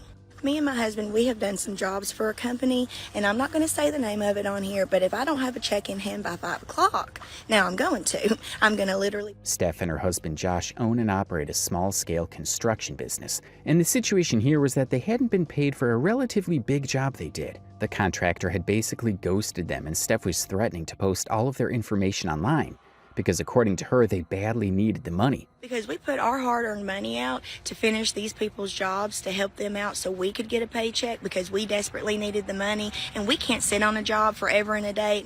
Naturally, people were supportive of her in the comments and offering advice on how she could handle the situation. People were especially willing to help after she said she couldn't even afford Christmas for her kids. Like, you don't really know, Christmas was extremely hard. I had somebody make a comment on one of my posts, like, is this all you're doing? Because I do TikTok shop, get back to your good videos. You know why I did all that on TikTok shop is because I had ordered so much and had so many things come in. I was able to give those to my kids for Christmas because I didn't have any money to give or go buy anything. I was expecting this money, and when we didn't get it before Christmas and when we didn't get it after Christmas, like I told my older kids I was going to give them $100 each. Still haven't been able to do that. According to Steph, they were owed $19,000, which immediately put them in a $7,000 debt. After getting an attorney and filing at the courthouse, Stephanie's plan to get her money back was to leverage her online platform to pressure this company into cutting her the check she's owed. And after I tell the truth and mention who this company is, honey, I think anybody would be just dumb to do business with this company ever again. Nobody wants to do business with somebody that ain't gonna pay them. And after I get done talking to the people who own the cabins, they're never gonna want you to touch their jobs again.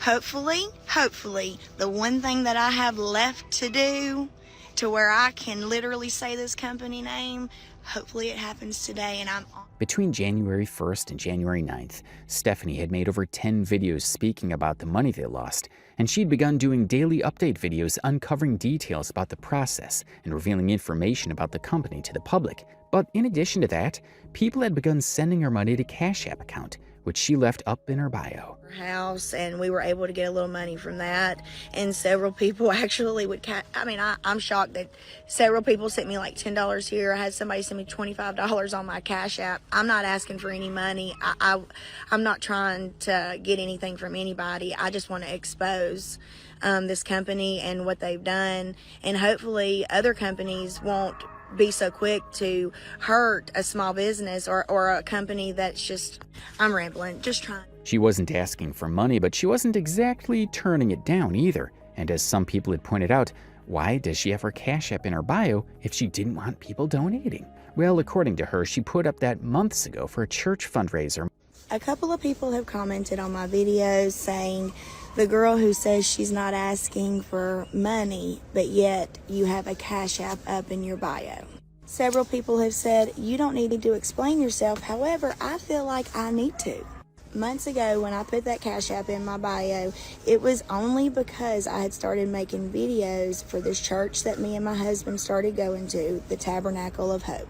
It's in White Pine, Tennessee. But even with that said, she had posted a video prior to this publicly asking for help. Behind on my bills, and the bills just keep coming. Just because we didn't get paid don't mean the bills stop. I'm a part of the TikTok Shop affiliate program. I would love it if y'all decide you're gonna buy something off TikTok Shop, maybe I have something in my showcase that y'all would like. I make a couple of dollars off of each product. Some's like 80 cents, some is like $1, some is $5. It just depends on the product, but every dollar helps me and my family out, and I gotta have $6,200 by the 16th, and if I don't, I really don't know what we're gonna do. So please, I'm not asking for anybody to send me any money or anything like that, but if there is something in my showcase and you guys decide to go shopping, check it out. Check out my showcase, y'all, because you never know what you might find, you might like. And it's not a problem asking for support from an audience she already has, but if she's going to talk about not being able to pay her bills when she has a Cash App up on her bio, then she must have expected people to oblige and send her something.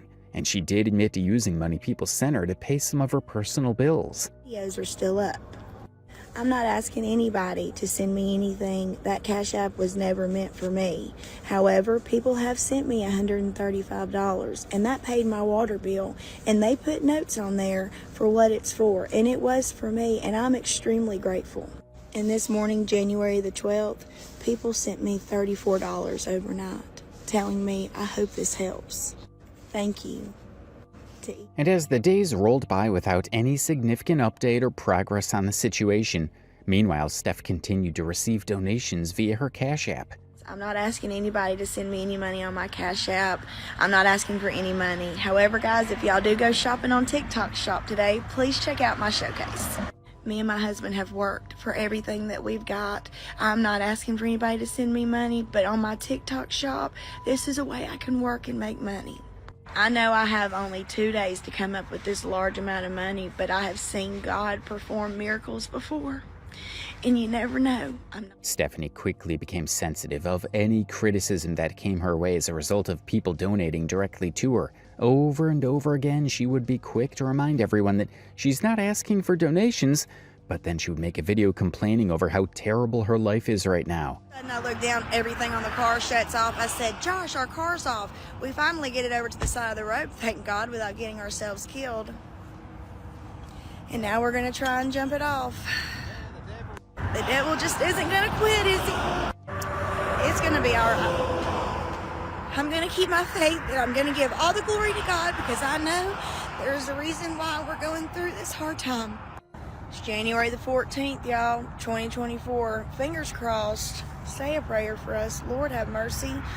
This devil just doesn't want to quit attacking. You can tell she's truly distraught because she forgot the year is 2025. And once again, she does not directly ask for people to give her money, but when you combine crying about how tough life is with a Cash App in the bio, you inevitably get donations. But then the real angel on her shoulders came in the form of another TikTok creator, Mama and Papa Rags, who noticed the predicament they were in and offered to help. It all started with Papa Rags noticing one of Stephanie's videos complaining about the company that screwed them. He left a comment saying, "If you need help, we will put their ass on blast. Just let me know. This is Papa Rags in the house for you." Steph made a video response to said comment, giving Papa Rags the go-ahead to signal boost her struggles. Thing twisted. So yes, sir, let's blast them. Curb Construction out of Knoxville, Tennessee. John Chandler is the owner. Mike Sutton also works with John Chandler, and he is the one that was coming up and taking materials off of our job and has not replaced them or paid us back for it. If we can save another company, another person from having to deal with something like this because of Curb Construction not paying, I feel like we've done our due diligence. Let's spread the word about Curb Construction. We don't want this to happen to anybody else. Which led to Papa Rags making a video asking his viewers to go shake down Curb Construction and bring even more attention to the scammers. This yielded immediate results, as one of the dudes who ran Curb Construction finally texted back. Of course, we were not expecting anything from Mike, but an hour and a half after Papa Rags posted his video, we got a text from Mike Sutton saying he was no longer associated with John. He was no longer associated with Curb Construction. Mike Sutton literally had the balls to text us and tell us that he was not a thief.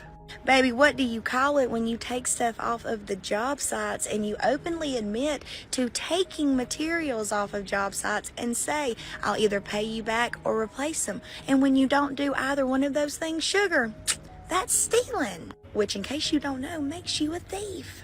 And John at Curb Construction's no better. He's just a big old liar and a thief too. Mike also told us to not ever text or call his phone again, so we're not going to, because, honey, we're not going to be the ones that end up in jail over harassment. I mean, he needs to be the one concerned, honestly, about jail time, because once we go press charges on him for theft, I think that's all she wrote. And I think the courts will decide with us that he's a big old thief. So again, Papa Rags, Mama Rags, thank you for making the video, and thank you to everybody for all of y'all's support. I really do appreciate it, and I hope y'all have a wonderful evening. God bless. And as if that wasn't enough, after 2 days of no real update, Papa Rags got in touch with Steph once again, and this time he decided to encourage people to directly donate to Steph's family and her $6,200 debt. He even went as far as setting up a GoFundMe account for her. Other company didn't pay them so they could make their payment. They have to have $925 for rent and $668 for their car payment. I just hung up with Stephanie. She's approved me to put this out there. All Amy and I are doing is begging you. We never ask nobody for money. I have a GoFundMe account that's set up for these folks. I will put on the very first comment in this thread on this video, they will have their PayPal, their Venmo, and their Cash App. It's all been verified. All been verified. This is not some scam account. This is not some weird people out there doing weird stuff. This is a family that's hurting. All we're asking is to reach in your pockets and just $10, $20, $25, whatever you can do. Please, she's a wonderful human being. I mean, just the video she puts out, she's a loving, God-loving woman and just a beautiful family. She's our follower, been our follower for a while. All we're asking is for our other followers to rise up and help these folks out. I mean, you know, even if every one of you just gave $5 or even a dollar, they could be healed. They could. Financially, there's distress in. She did a video this morning crying about her back is in the wall, her family's against the wall. It's kind of a long video. I'm fixing to end it. If you need the Cash App, the Venmo, the GoFundMe, all that stuff, it's for the first comment in this video. Please go help them. That money goes straight to them. We don't have nothing to do with it. It goes straight to them. All we're asking you. The GoFundMe page was created on January 15th, and it was an instant success too, with countless people piling in to donate as much as they could. They raised almost $4,000 within a couple of days on the GoFundMe alone. Nobody truly knows how much they earned from the money donated via Cash App or Venmo. In fact, on January 15th, Steph made an update video where she mentions that her Cash App got shut down because too many people were trying to complete transactions into her account. She'd received over $1,000 on there, and hundreds of people were still trying to send her more. Know what is going on with my Cash App. So many of y'all have messaged me and told me that y'all have sent money, but for some reason it was declined. On my end, it says over 300 people have tried to send money and they declined it. They cut off my Cash App last night because there was so many transactions coming through. It topped off at $1,189. Not a dollar more was put in there until about 2 hours ago. They opened it back up. $200 and something was put in there, and they've cut it back off again due to the fact of. And then, on the next day, January 16th, she announced that they had made enough money to cover the $6,000 debt, and most importantly, a little extra. January 16th, 2025. So did we make the $6,200 that me and my family needed to be able to keep moving forward and pay our bills? Yes. We made $6,200. So you'd think now that Stephanie had gotten the amount she needed to clear her debt, she would immediately shut down the donation streams, right? Well, no, she didn't. And just like anything on the internet, scammers were able to hop on and scam her audience. And only then did she decide to shut it down. Hey there, y'all. I did not think that I was going to have to make a video actually talking about this. There really are some true scammers and crappy people out there. As of today, January the 17th, I will be closing my Cash App and completely removing it from my bio. The other day, y'all know that my Cash App was completely shut down due to the fact that so many transactions had came through. It opened back up for like 30 minutes and they shut it back down again. I came on here to tell y'all this is what's happening because so many of y'all, hundreds, were sending money to my Cash App and I didn't receive a dime of it. And that's okay. But that's okay. Cash App has their own policies. I can't do anything about it. They couldn't do anything about it. When it resets, it'll be back up and running, right? No, there was several people who were on my other videos saying, oh, Stephanie Lynn said to Cash App me, she can't receive the money because her Cash App is down. I'm receiving the funds for her, yada, yada, yada. I went on there. I asked who they were. There was several people. I have never given anybody permission to receive money on my behalf. Stephanie Lynn isn't exactly a tech wizard, so her not being able to handle the issue with her Cash App isn't all that bad. What's less excusable, however, is the fact that she plastered her Venmo and PayPal account on the screen, and she did not take those down. And when people started calling her out over it, she made a video addressing the negativity. Happy Saturday morning, guys. Yesterday I made a few videos. I saw some of the comments. I did not really like them because they kind of hurt my feelings, and I just want to address a few things. First, we met our goal. Praise God. I give all the glory to God. We met our goal to be able to pay our bills. We met our goal because of so many of you helping us, and I will forever be grateful. I made a video yesterday because when I tell you guys I had hundreds upon hundreds of messages in my inbox just here on TikTok of people asking me what my PayPal and my Venmo were. I know there was a misspelling of one of the names because people were sending it to me asking if it was the correct one. There's only me. I can only respond to so many people in a day, plus take care of what I have to do in my day-to-day life. And I didn't want anybody to feel like I was just ignoring them or that I wasn't getting back to them fast enough. Y'all, I'm really trying. I wasn't asking for any money or anybody. And that was the last significant update she gave regarding donations being made to her. There are multiple videos up where her Venmo and PayPal are front and center on the screen, and there's no confirmation or denial that those accounts got taken down just like the Cash App. She only took the Cash App down because people were getting scammed. I got an update about this company that refuses to pay our money. Y'all listen to this crap. Yesterday, we got 2 invoices from John saying that we owe them almost $4,000, y'all. Tell me how that is, sir. Are y'all just scrambling trying to come up with something that you can say we owed so you don't owe us $19,000? Come on. Now, that one invoice, John, I think it's hilarious. I think both of them's hilarious. But that one, now, do you not remember trading out with my husband where you said you won't need to pay for that concrete being poured if you give me the rest of that geofoam block? If y'all don't know what geofoam block is, go and look it up. It's expensive as hell.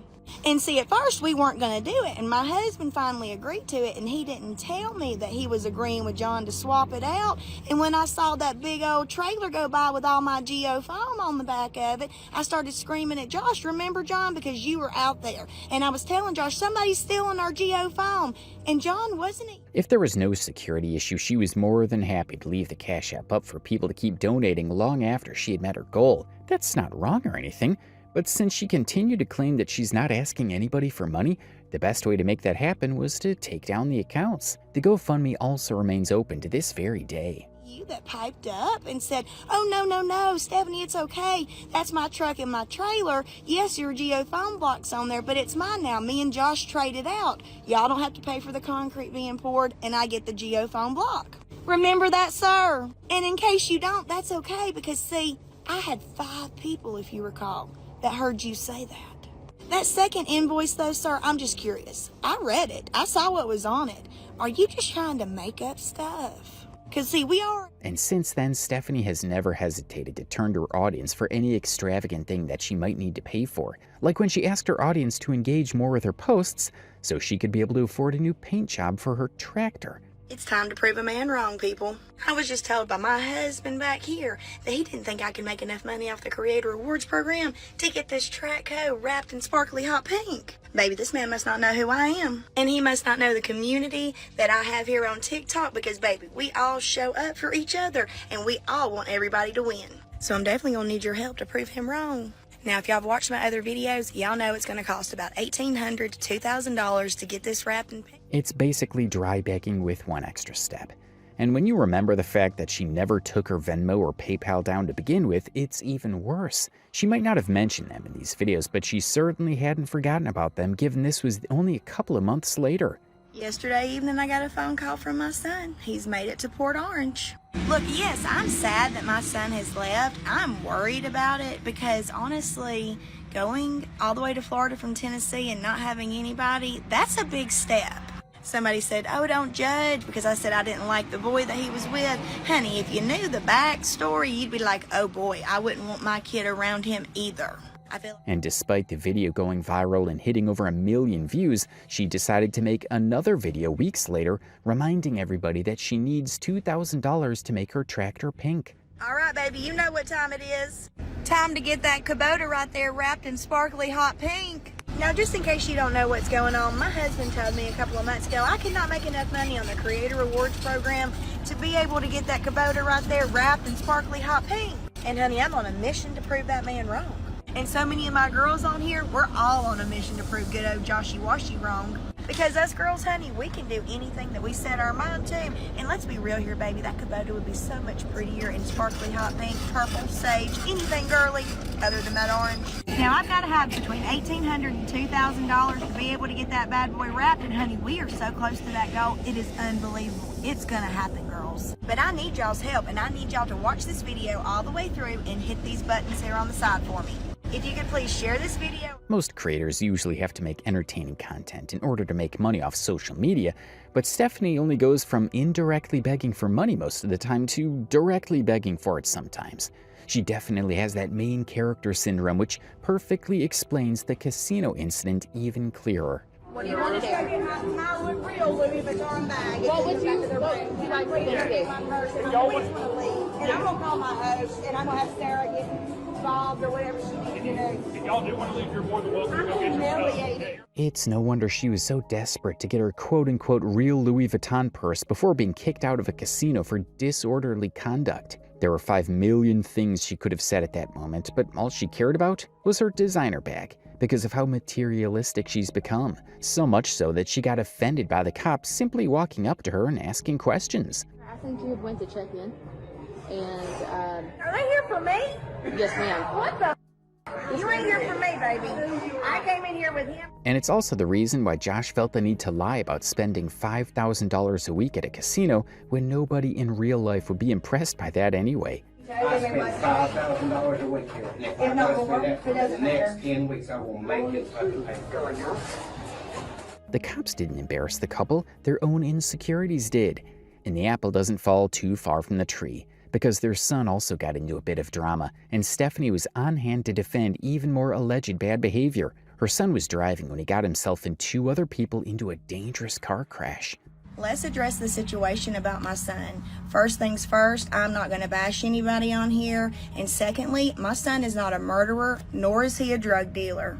On September 1st, 2024, my son was in a terrible accident where he had a seizure behind the wheel and hit a tree head-on. He had 2 passengers in his truck while he was driving, the 28-year-old man who was his roommate and the girlfriend of the roommate. The woman involved in the crash, Sheridan Holt, accuses Steph's son for recklessly endangering her life, driving while high on drugs, and then running from a DUI charge. Stephanie says the lady is making things up because her son was about to have brain surgery. Footage all the way through, you would have seen once he got up there to the ambulance. He dropped like a ton of bricks and he didn't wake up for over 11 hours later. For over 11 hours, we had no idea where our son was at until we got a phone call from the hospital telling us to get there immediately because our son was potentially going into emergency brain surgery very soon. We had no idea what had happened. Our son was awake. He had no idea what had happened. Miraculously, despite having a seizure, her son had survived with little to no scratches. Same as his friend, but the lady was in critical condition and was close to dying. Now, because this woman survived and was now accusing her son of endangering her life, Stephanie went out of her way to smear the woman's name by calling her all sorts of things. Spoke with her family. That's when I realized how deep this lifestyle went with this young woman. Her own family said that she has had a long history of drugs and that she was not even allowed in their house because she steals, lies, and you can't trust her. Stephanie didn't provide any evidence of the things she said, and even though all of that were to be correct, it would mean her son was hanging out with strippers and druggies, and he more likely was on drugs too. But Steph claims that her son wasn't the one at fault in the accident, and that if he was, he wouldn't run. Son, I am not protecting my son, and if my son has a DUI, he will stand up and face the consequences like a man, like me and his daddy raised him. We know that statement can't be true since we've already seen how her and her husband handles police interactions. But that aside, Sheridan made a response video countering everything Steph said. And on top of that, we know for sure Stephanie was lying when she said Sheridan was a thieving drug addict because she sent Stephanie's video to her family's group chat, and they all denied telling Steph any of that. So Stephanie was literally fabricating evidence in order to smear her son's accuser, which is precisely what she did when she said the cop at the casino yanked her arm and threw her to the ground. Within a 24-hour time period. So when we went back to the Plum Lounge, we overheard the lady who was checking in another lady tell her that somebody had snuck in earlier into the Plum Lounge. We stood there for 10 minutes listening to her. Anyways, we get up there, she checks us. And further to that, the victim also posted part of the body cam footage in which Stephanie's son Josh tried to retrieve his phone from the car wreck before getting stopped by police. Most people who'd seen the video all agreed that he looks completely drugged out. And furthermore, Sheridan said she would have been more than happy to keep this drama off the internet if Stephanie Lynn had simply responded to any of the private messages he sent her. Beyond that, there's no way of verifying what anybody's saying here. The whole drama became a he said, she said situation with both women calling each other liars. But the fact that her son was apparently hanging out with drug users and was in the driver's seat when the accident happens means Stephanie should at least be holding her son accountable to some degree. Let's address the situation about my son. First things first, I'm not going to bash anybody on here. And secondly, my son is not a murderer, nor is he a drug dealer. On September 1st, 2024, my son was in a terrible accident where he had a seizure behind the wheel and hit a tree head-on. He had 2 passengers in his truck while he was driving, the 28-year-old man who was his roommate and the girlfriend of the roommate. But even her own kids disagree with some of her actions, as she made a complaining video about her kids trying to censor some of the things she posts online. If you make a post on TikTok and they don't like it, they're telling you to take it down. Or heaven forbid you show a finger of theirs in a video and then you have to delete the whole thing because it's a complete and total argument and nightmare, which is weird as heck to me, okay? My kids are like that. Like, if they don't like something I post, they yell at me about it. Not yell, but they are like, take it down. Whoa, Mom.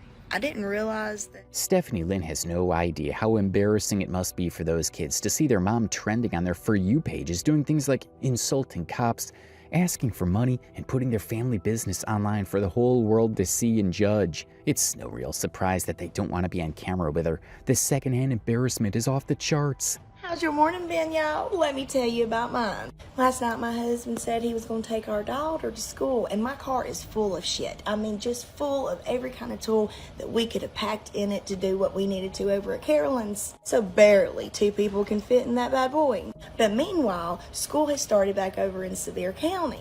Last night, my husband said, well, I'll take her to school, and I'll either come back and pick you up, or I'll go on up there and do my appointment. We have a few things that we have to take care of today, and then... So let me hear your thoughts in the comments section. And don't forget to subscribe, like, and share the video. Also, click the next RKH Media video showing on your screen. You'll definitely want to see it.